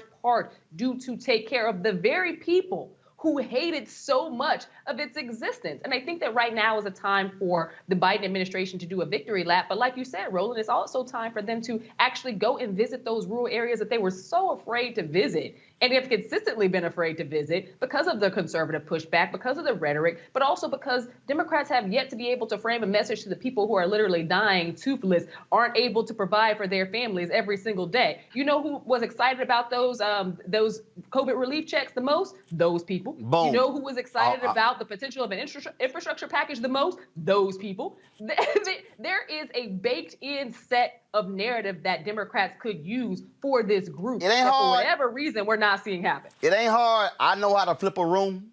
And let me tell you something right now. Please.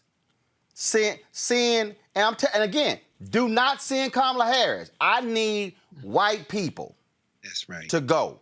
I need President Joe Biden to dispatch Elizabeth Warren and Bernie Sanders and Amy Klobuchar to Wisconsin, rural Pennsylvania, rural North Carolina, rural Florida. I'm telling y'all, this ain't that hard. All right, y'all, I got to go to a break. We come back. Why is Hollywood afraid of black gay people, loving black gay people? We're going to explain next on Roland Martin Unfiltered. White supremacy ain't just about hurting black folk. Right. You got to deal with it. It's injustice. It's wrong. I do feel like in this generation, we've got to do more around being intentional in resolving conflict. You and I haven't always agreed. Yeah. But we agree on the big piece. Yeah. Our conflict is not about destruction. Conflict's going to happen.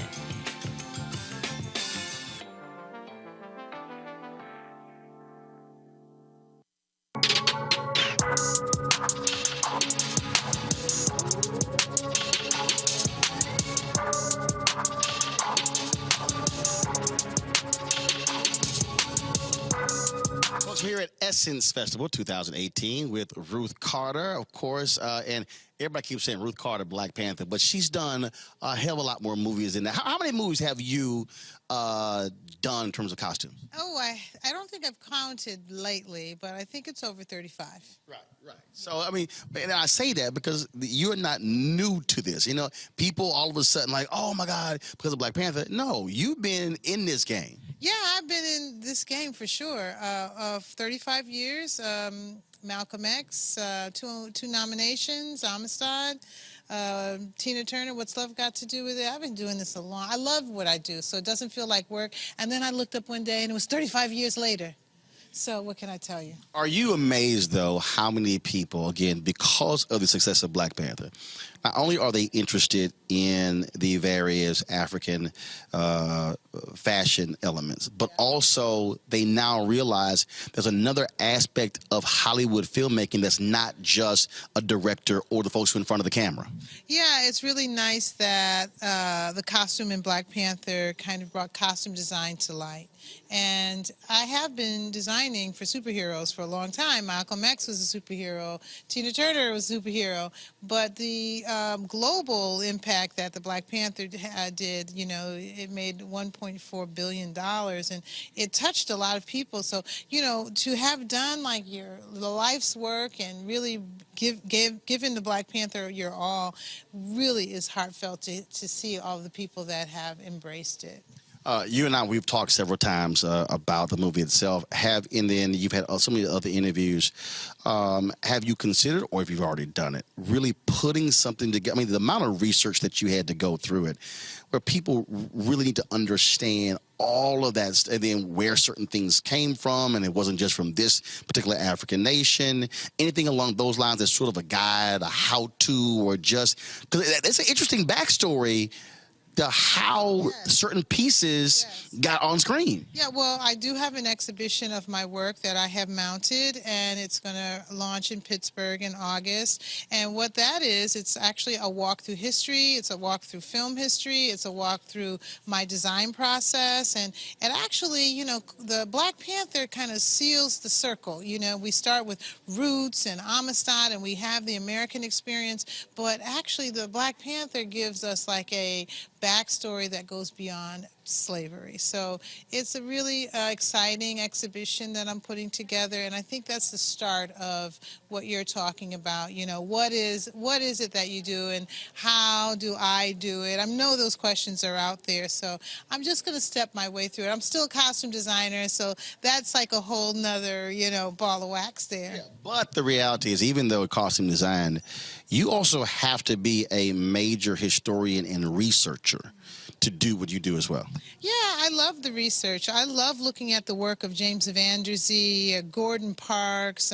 You know, I have an extensive library at home. You know, now with the internet, I do a lot of research online. It's just kind of like another part of the passion. You have to have a passion for people and understand the psychology of what they wore in order to actually dress a character. We're character builders. We're storytellers as opposed to fashion designers. And just so y'all know, trust me, I went to communications high school where we were taught, matter of fact, anytime we watched a movie, we had to watch the movie to the end of the credits. Our instructor said, no, you need to know who also made the film. And so, and I was in high school, so even what happens now, I might see a film and I might go, oh, Terry Shropshire was the editor. Oh, Ruth was doing our costume design because we've had to do it. And so it forces you to realize that there's more to it than just, again, the typical folks we know about.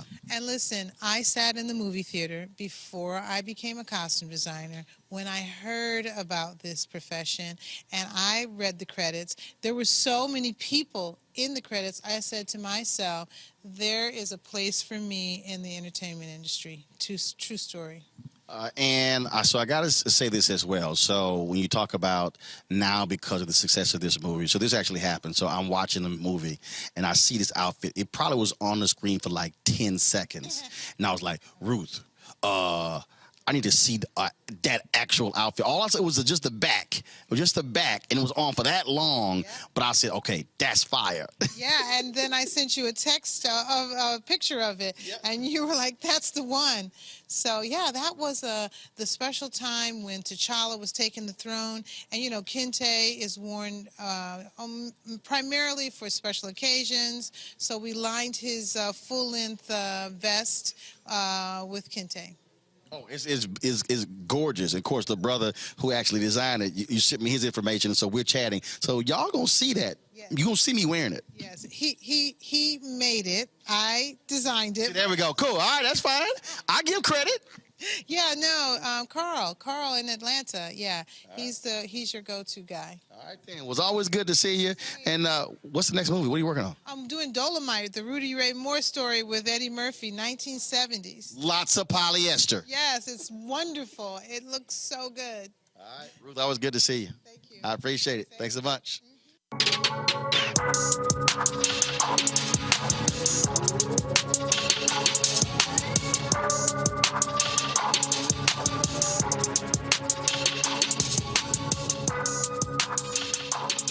All right, y'all, don't forget to watch the 2021 Essence Festival of Culture live, loud, virtual experience at essencestudios.com and essence.com Friday through Sunday over 2 weekends, June 25th through the 27th and July 2nd through the 4th. And we appreciate this partnership with Coca-Cola. All right, folks, June is Pride Month, and the topic we're about to talk about, we've actually discussed this before with one of our guests, Cleo Monago, but as a representation of LGBTQ actors of color increases, actors are still struggling with visibility in the industry, in addition to folks complaining about the lack of opportunity for authentic black same-sex loving characters. Here's what's also interesting.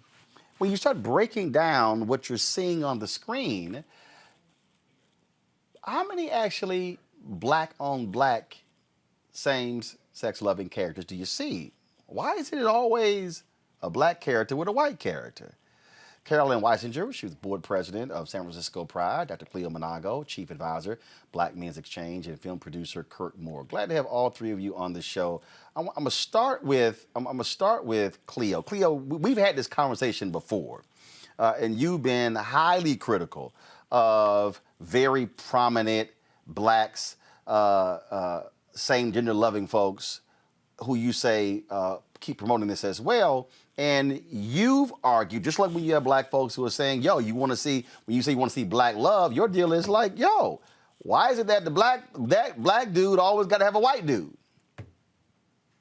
Well, I don't have a question about that. I just acknowledge it in. No, right. You don't question it, but we discussed it, and you stated that it's a problem because what we're seeing and what it projects.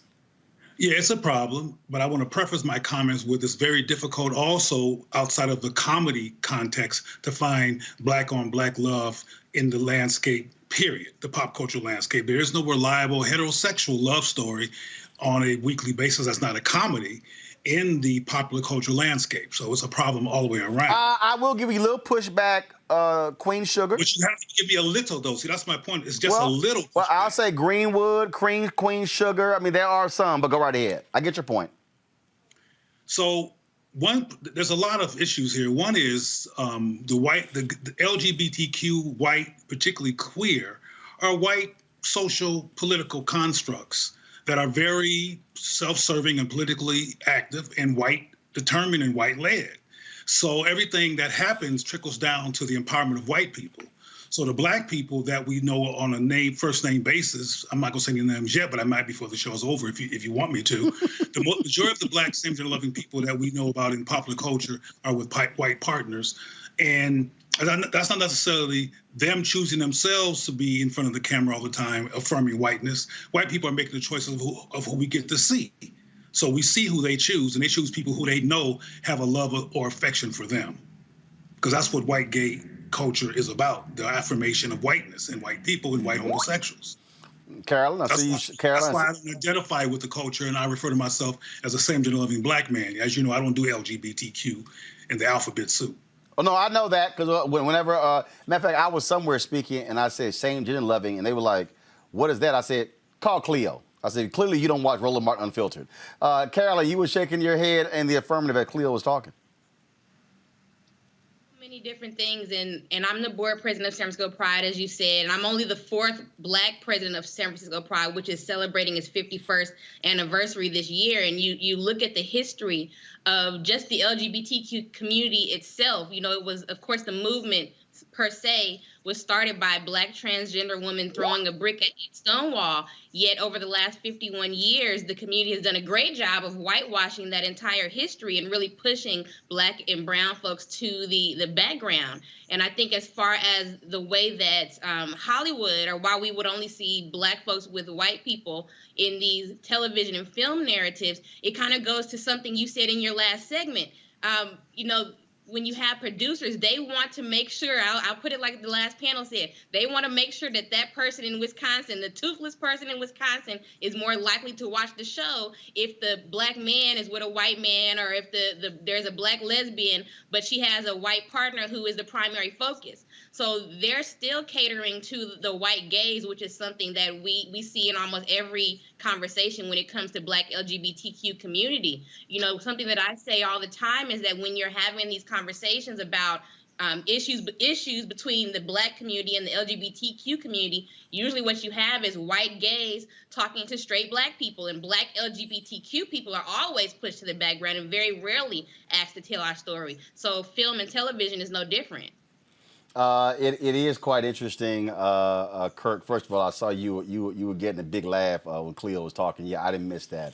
That is an interesting point that Carolyn makes there. Like I've had some folk. I actually had some white gay folks to say, you haven't done anything. I actually had one person say, a person said, you haven't covered anything dealing with LGBTQ on your show, and I was like, you clearly ain't never watched the show. I said, maybe the problem is I've had black. Say it again, Carolyn. There's a legendary clip of Arsenio Hall being razzed by white gays in his audience who said, "You've never had any gay people," and he started listing black gay people who he actually dealt with, and they had no response for that. Right, and that's actually, Kirk, that's what I was about to say. When I name black folks, they look at me like, I'm like, oh yeah, I'm sorry, that's your problem, because you only know 2 or 3 black folks, and because I didn't name them, I named a bunch of others. That's why you running your mouth. Go ahead. Just your thoughts on what this does and what is it saying when you're watching these shows and it's always black guy, white guy, black woman, white woman. I mean, it's very rare that you actually might see folks of the same race who are same gender loving. Go ahead. Yeah, I think there's only a few shows. I think 911 has one, and I think Black Lightning may have also had one there. It's very few and far between. And I think what's happening here is that like we have this thing of like a push for representation, you know? And so what we're seeing is that like, whether it's in media or whether it's in film, because there's like, whether you see TV commercials, you see interracial couples, typically it's a white man and a black man.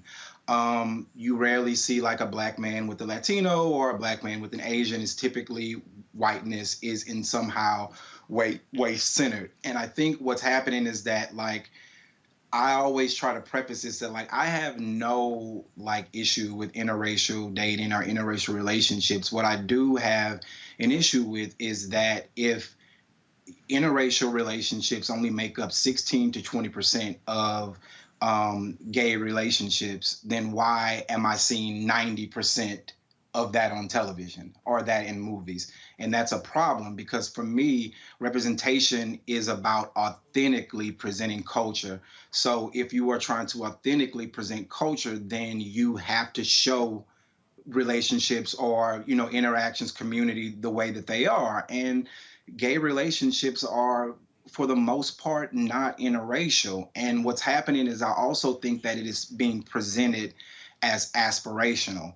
And so that's another part of it. And for me, I feel like it's being presented as aspirational because media, TV, executives, producers, you know, a lot of people feel that interracial relationships are showing the presentation of them is kind of a remedy to like address problems of racism and anti-blackness. And so they're like, let's show this black guy and this white guy together and we see the togetherness. But it's like, but you're not actually showing what reality actually looks like. And you were actually, because I saw your tweets on this, where you were talking about this here, and again, it reminded me of some conversations that Cleo and I have had over the years. And it's interesting what you just said. Any one of y'all could jump in this here, because when President Biden was in Tulsa, he was talking about, you know, oh, how things have changed. We're seeing these interracial couples. And Jason Johnson, of course, who's a professor at Morgan State University, you see him on MSNBC. Jason actually did a lengthy piece on this where these white ad makers admitted that they were purposely creating all of these interracial couples in commercials after George Floyd. And it's to your point with the percentages, you don't have that large percentage of interracial couples in society, but they admitted that they were actually doing this on purpose to show unity and things along those lines. And his argument was, well, what the hell is wrong with still showing a black couple? Why can't you show a black man with a black woman as opposed to trying to present that? This is what happens when somebody else, again, is in control of setting the narrative. Any one of y'all can go. So, Roland, what was the excuse for the disproportionate amount of biracial couples and stuff before George Floyd? This disproportionate biracial presentation preceded that murder. And of course, now it's a good excuse to continue the agenda, in my opinion, of teaching black people not to be loyal to black people and to be less concerned about white people and racism than marry them and not complain anymore once they get coupled with them. Oh, I think even before George Floyd, I mean, I think, let's just be real clear. I think the reason you saw that, I think the reason you see it, whether you're talking about heterosexual or same gender loving, is because you have white producers white directors, white folks who are running it, who are like, okay, you know what? It's more palatable. I can accept this versus seeing all black. Look, George Lucas got his black moment when he did Red Tails. He took Red Tails to every major Hollywood studio. This is George Lucas, Mr. Star Wars. And they said, where are the white heroes? And he said, the villains in this movie are white. It's the white people. The heroes are the black soldiers. None of the top studios would take on Red Tails. He put $60 million of his own money into Red Tails, and he articulated what he experienced. And it's because they are making decisions, and so they are more comfortable. Okay, fine, if I got to see a black person, fine, put him with somebody white, because that's who is in control. And also, not just because it's more palatable, but it's also easier for them. It's easier to write a narrative where you simply put a black character. Like, if you look at a show like The L Word, which was primarily white until they got pushback about not having black lesbians on the show. And when they finally brought a black lesbian on the show, I mean, her look was completely off. You know, the part of the narrative was her really leaving clubs like the Catch One in LA, which is a primarily black club, and really joining them in West Hollywood. And they completely stripped her of all of her blackness. And they only kept her on the show to use her for a military storyline. So it's easier for them. They don't have to do background on wardrobe. They don't have to do background on culture. They're just dropping a black face in there to say that they have one there. Khalil, go ahead then, Kurt. Roland, this is a capitalist country. Typically, capitalists promote their wares to the largest group possible to make the most money. But regardless of the capitalist principles, corporate America is promoting their wares to a minority population. In this instance, the minority population are biracial people or black people who want white mates. That's a minority population. It's not logical in a capitalist country to promote your products to a small group of people when you want to make a lot of money.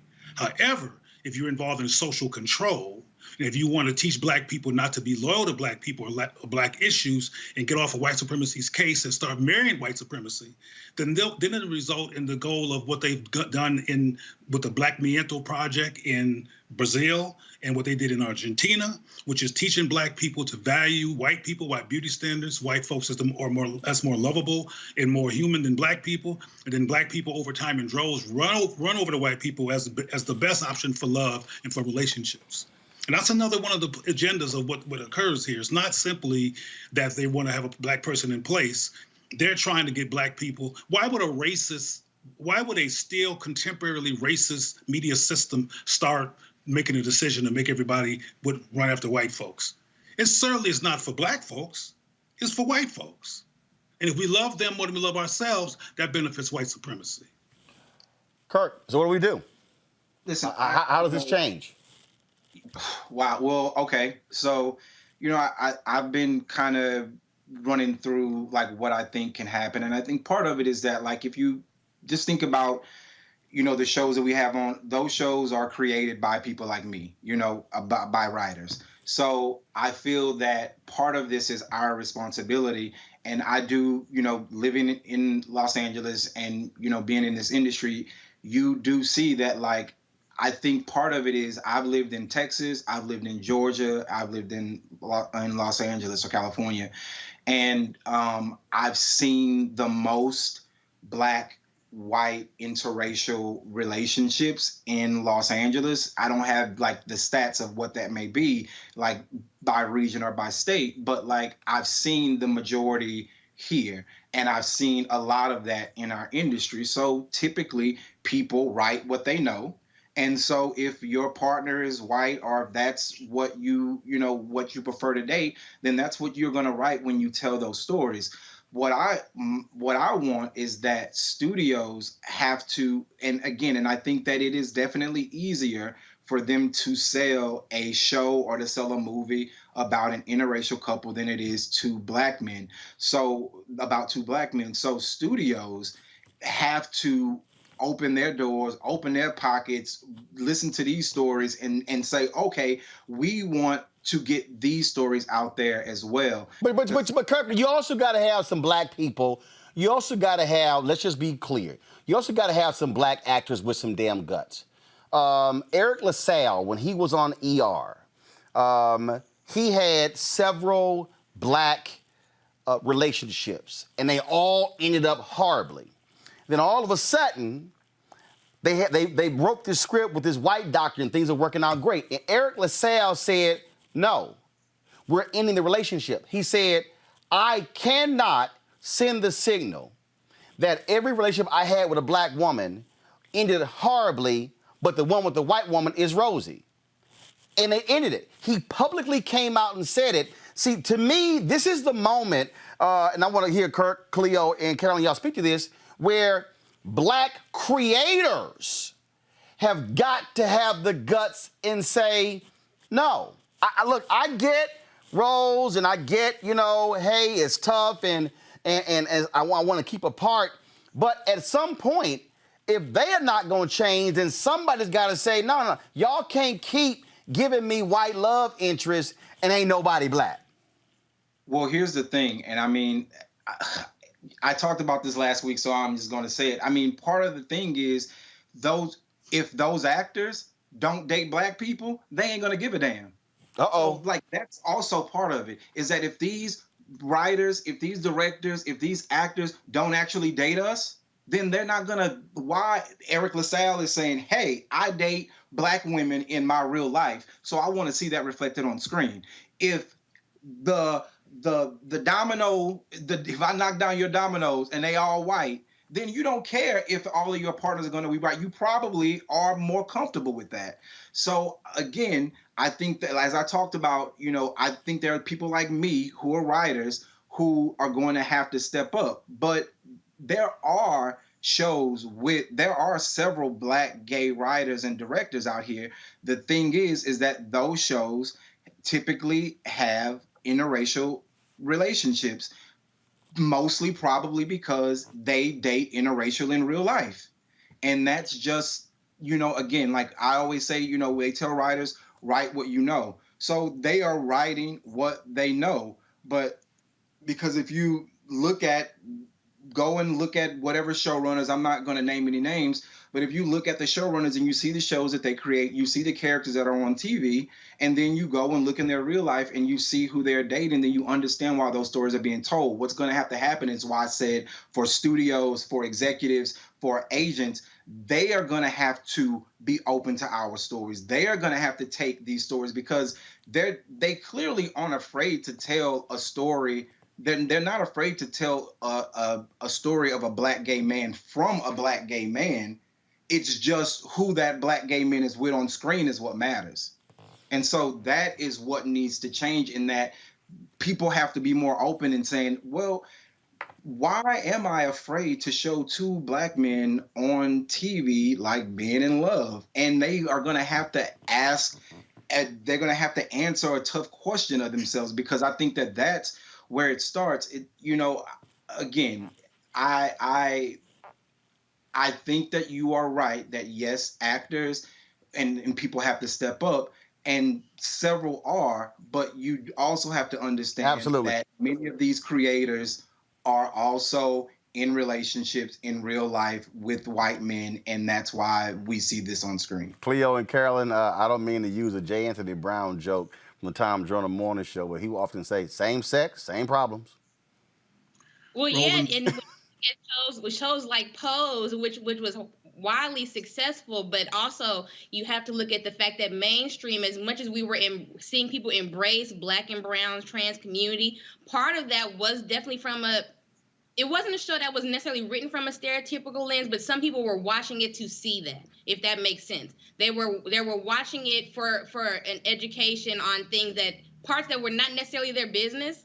We're trying to tell our stories and trying to show more of who we are and empower who we are as a community. And you see people who just want to kind of see trans people dance, want to see folks vogue. We all have to be empowered and really have to be invested in actually seeing these stories, supporting these stories. When you look at the history of black lesbian media, and you look specifically in the early 2000s, there was an explosion of black lesbian media in places like YouTube. And those YouTube shows were wildly successful. But because it was too much to see black butch women, black studs, black butches, black AGs, for the folks that are watching that don't know what a stud is, because that was too much, you would never really see that type of representation at that time in media.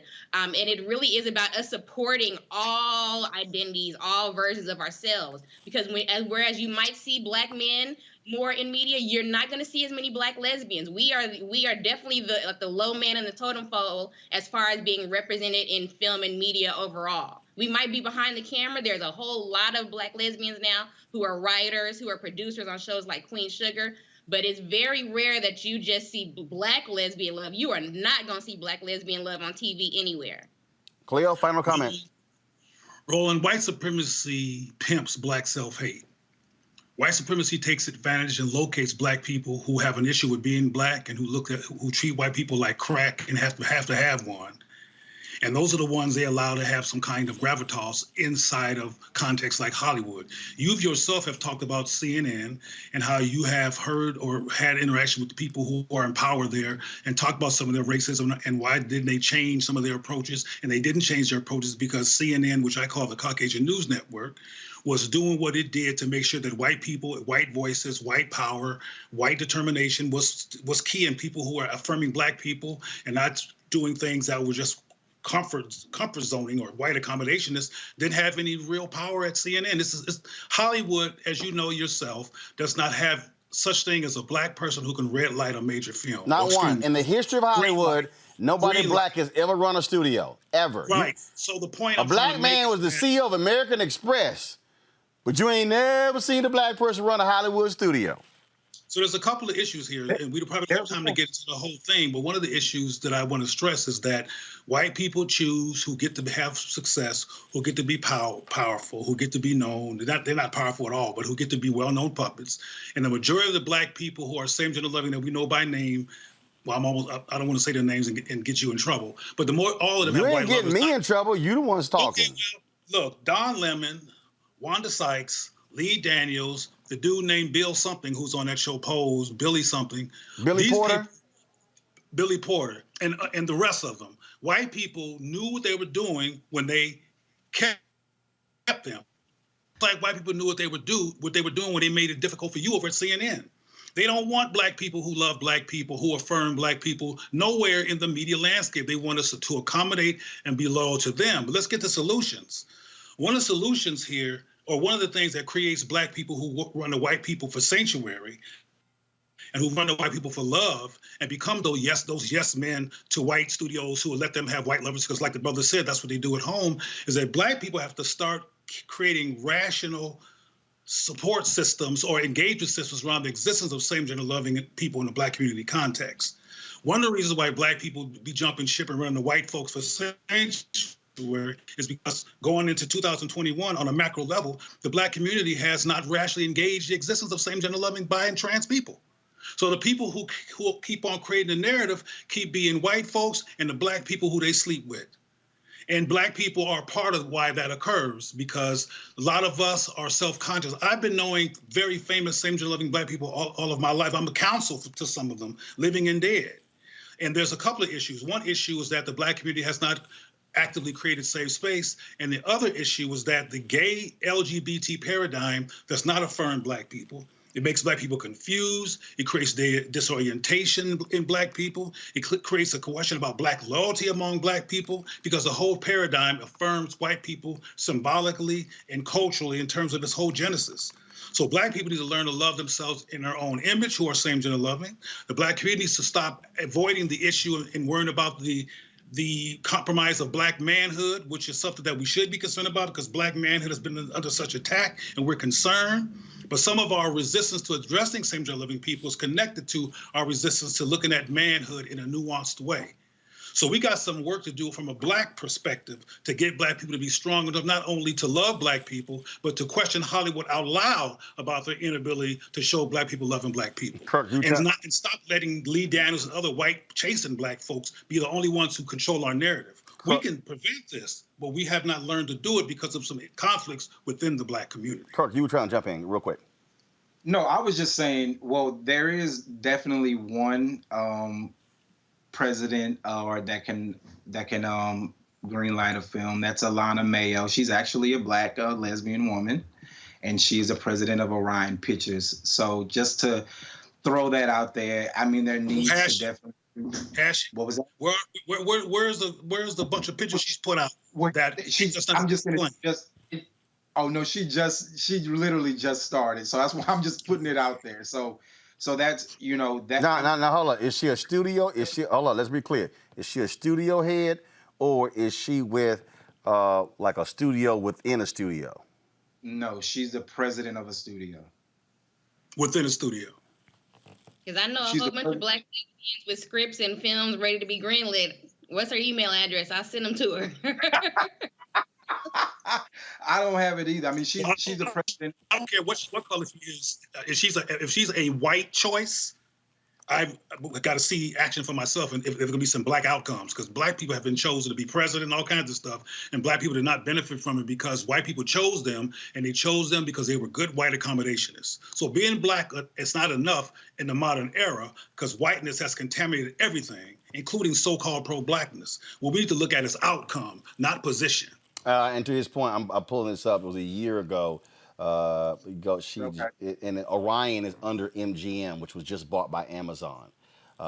So she joined, and it was the newly relaunched Orion Pictures. Yeah, Orion was gone. And yeah, absolutely. So, but Orion is under the MGM umbrella. Yes, under MGM. It's sort of like you can be head of a label, but you're under Arista. So you got that whole sort of stuff there. But folks, a great conversation. It's all about moving the conversation forward. We'll certainly see the challenge. And Cleo, if folks who you called out, I ain't got a problem having them on the show as well. I tell people all the time, I don't tell guests what they can and cannot say. And the bottom line is it's about having the real conversations that are needed, and we ain't afraid to have them with Black people. That's why we Black owned. I ain't got to ask nobody. I green light every damn thing. That's what happens when you own. All right. There you go. Carolyn, Kirk, Cleo, we certainly appreciate it. Thanks a lot. Thank you. All right, then. I want to quickly bring in Amisha and Reese for comment on that conversation. And what you just heard there, again, is what we still are dealing with. I still go back to narrative. Who controls a narrative? If you don't deal with power, you're not dealing with anything else, Reese. You're asking somebody for permission. You're right. I'm not an authority, and I think that your guest completely spoke very forcefully and powerfully on this. So I'm not going to try to,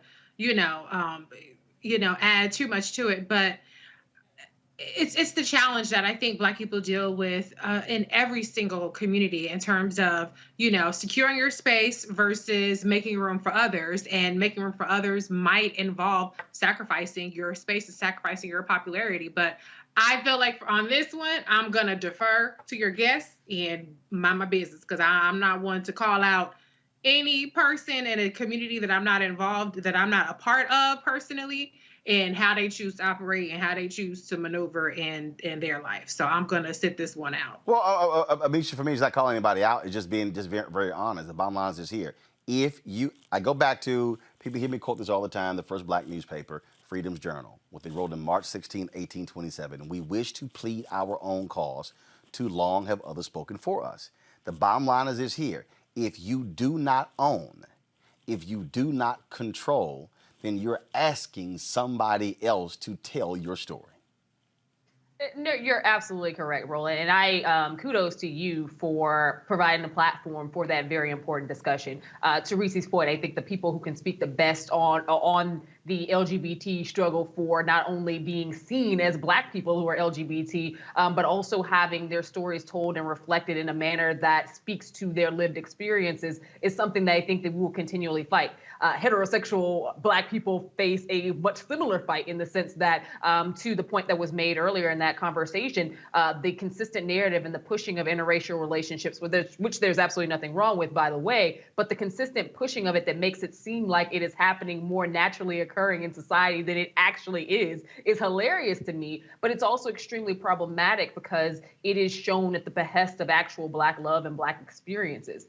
One of the things I think that was very poignant in the panel that we just heard from was the fact that Hollywood has made a concerted effort not only to back burner the Black LGBT experience, but also to create narratives that are quite stereotypical or problematic as it relates to the experience, and not one that showcases exactly what is happening. And there are certain Black people, Black actors as well as Black producers, who have seemed absolutely fine with this portrayal. And it's frustrating because I think that it diminishes what Black LGBT people are facing every day. Part of it is to get along for the get along and to get cash. Like, I get it. Actors are kind of siloed. A lot of Black actors take roles that are not necessarily the best in terms of the showcase of their Blackness just because they want to get paid. For a long time, Black LGBT life was not seen on screen at all in general in any form. And I think that today there are still quite a few challenges. And to have a panel be able to elevate that in this space of Roland Martin Unfiltered, when you have so many people who are watching and so many people, I was reading the comments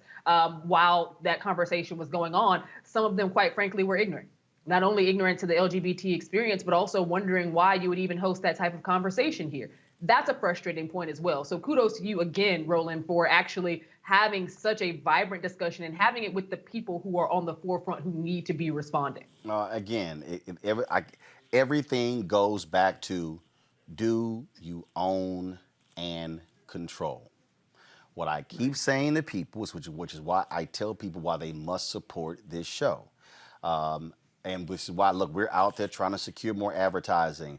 And I certainly appreciate the partnership that we've just launched with Coca-Cola. And there are others that we're trying to do. But the bottom line is this here. Last year, this fan base gave $672,000 to this show. That represented 25% of the total revenue last year. If we didn't get that from our fan base, then we are not in the position to do what we do. That gives us the freedom. So if an advertiser says, we're not going to buy your show because you have a segment called Crazy Ass White People. Well, and trust me, I've already heard that. This is why you have to be independent, because then somebody else is dictating to you. Like, I get a kick out of these advertisers who go, ooh, yeah, we don't know about that. And I'm going, I'm sorry, but y'all advertise on Fox News. Mm-hmm. Okay? Folks, so please support what we do here, Roland Martin Unfiltered. Join our Bring the Funk fan club. Support us at Cash App, $RM Unfiltered, Venmo.com/RM Unfiltered, PayPal.me/R Martin Unfiltered. Zelle is Roland@RolandSMartin.com, Roland@RolandMartinUnfiltered.com. And y'all, with Zelle, it's Roland@RolandSMartin.com. Don't leave out the S. Y'all send me one more email saying, I can't find you, because you leaving out the S. So just send it to Roland@RolandMartinUnfiltered.com. All right, folks, our last story. Moms of Black Boys United is an organization dedicated to positively influencing how Black boys and men are perceived and treated by law enforcement and society.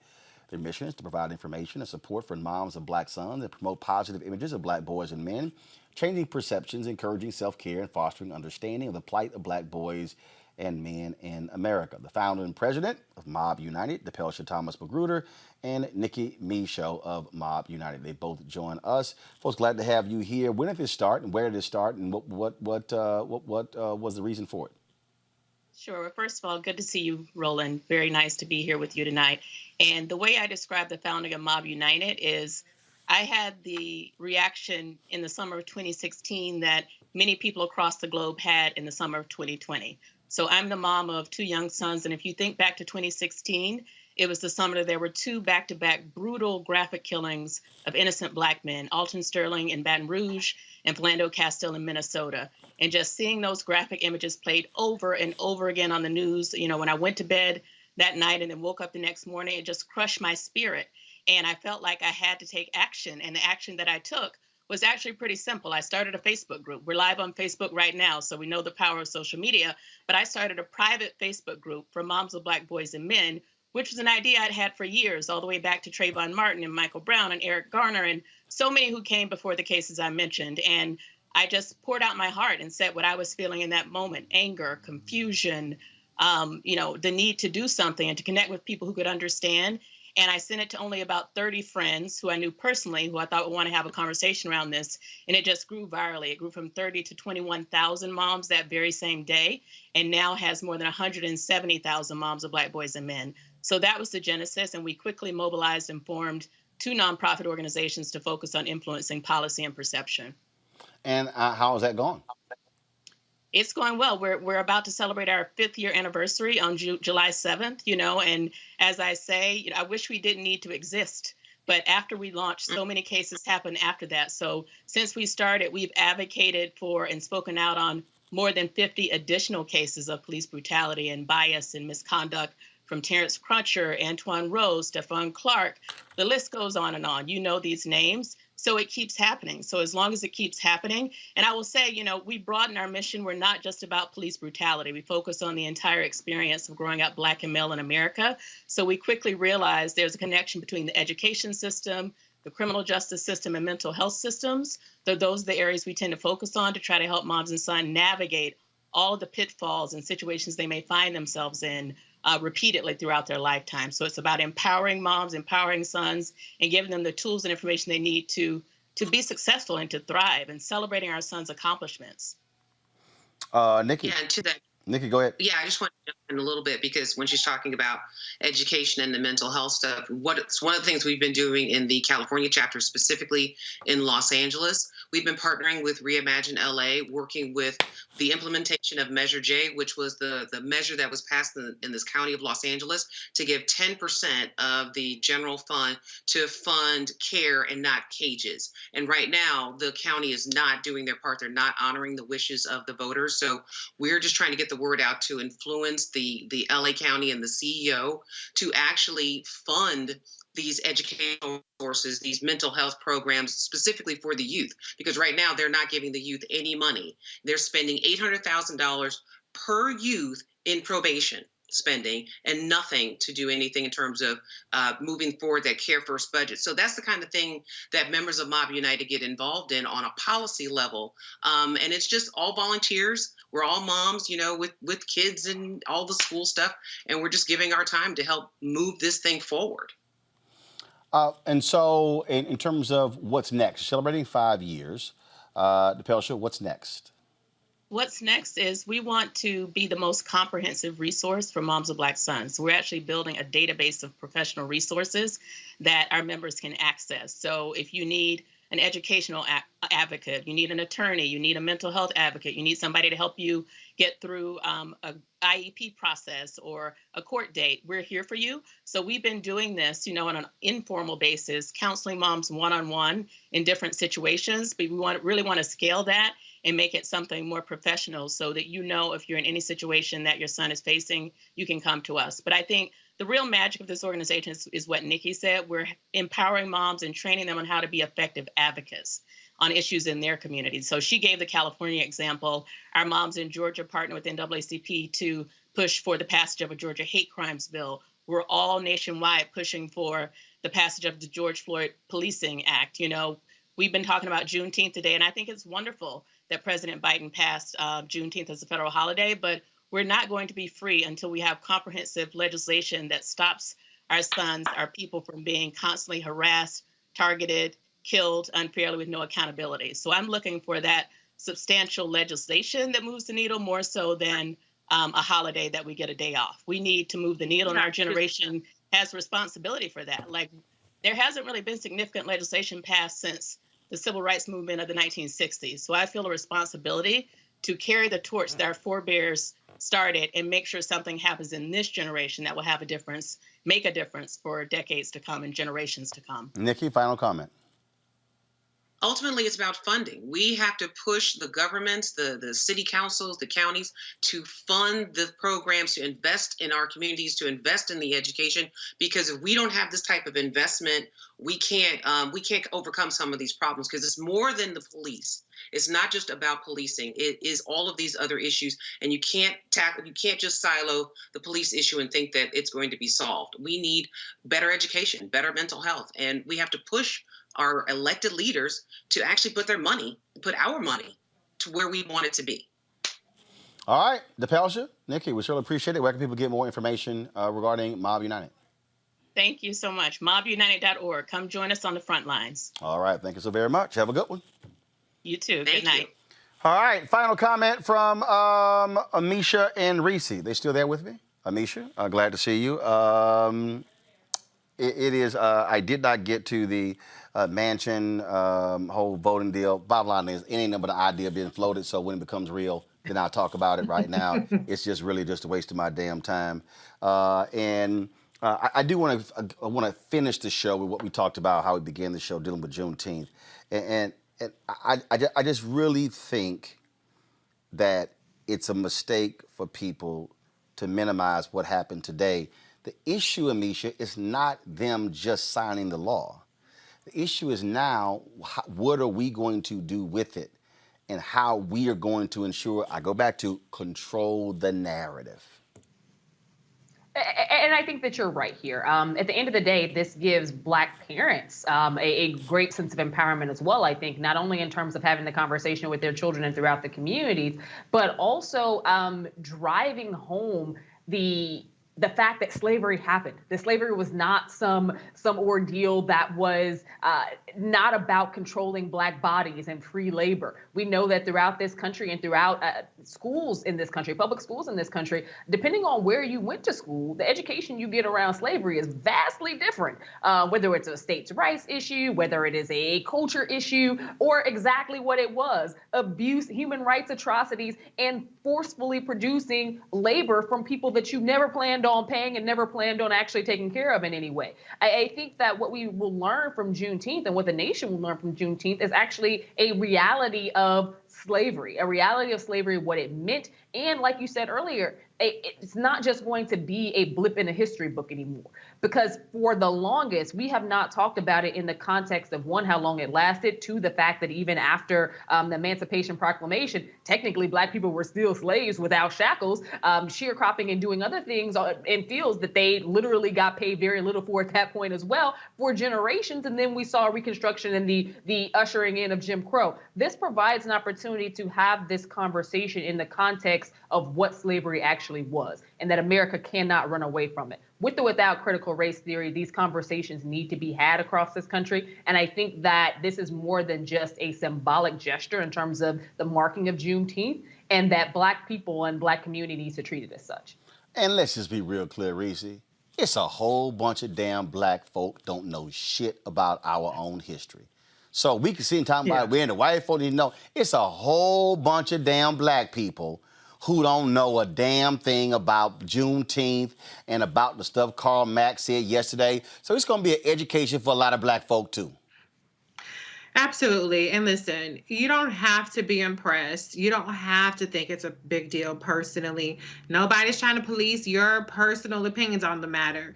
But I think to pretend or to put on as though this is completely insignificant is ridiculous. I mean, I will remind y'all how quickly people forget that Ben Carson in the last administration was referring to slaves or enslaved people as immigrants. Y'all remember that? Everybody was up in arms about that? Okay. Donald Trump, the last president, didn't seem to realize that Frederick Douglass is dead. Sitting up there at the, after he visited the National Museum of African American History and Culture.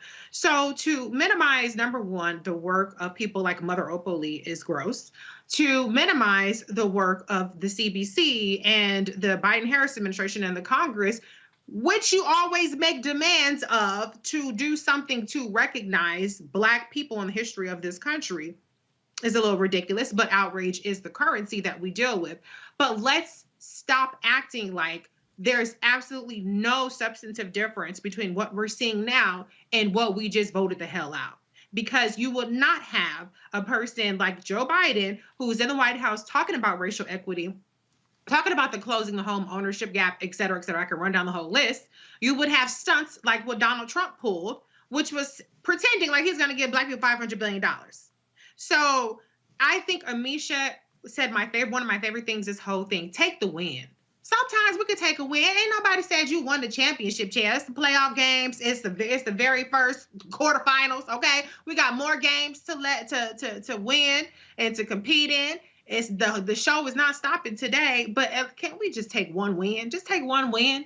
If you want to still be doom and gloom and pessimistic and ain't nothing gonna change, blah blah blah, you might be right.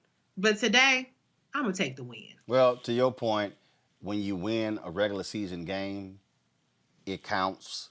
Yeah, it's not a playoff win, it's not a championship win, but you need regular season wins to get to the playoffs. So yes, Come on. take the damn win.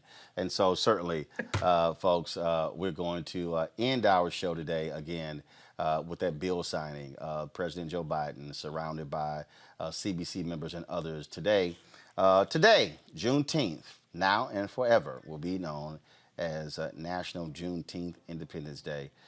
With that, we shall see you guys tomorrow. I'll be broadcasting live from the MLK Memorial, where they're going to have a Juneteenth program. I'll be speaking at that tomorrow, so we'll be from the MLK Memorial tomorrow, right here on Roland Martin Unfiltered. Amisha, thanks a bunch. Reese, thanks a bunch. Dr. Greg Carr, he had to step away. We certainly appreciate Dr. Carr. Actually, we're just going to end the show this way with Greg's video of Oprah Lee being greeted by Vice President Kamala Harris. That's it, folks. I'll see y'all guys tomorrow right here on Roland Martin Unfiltered. Holla!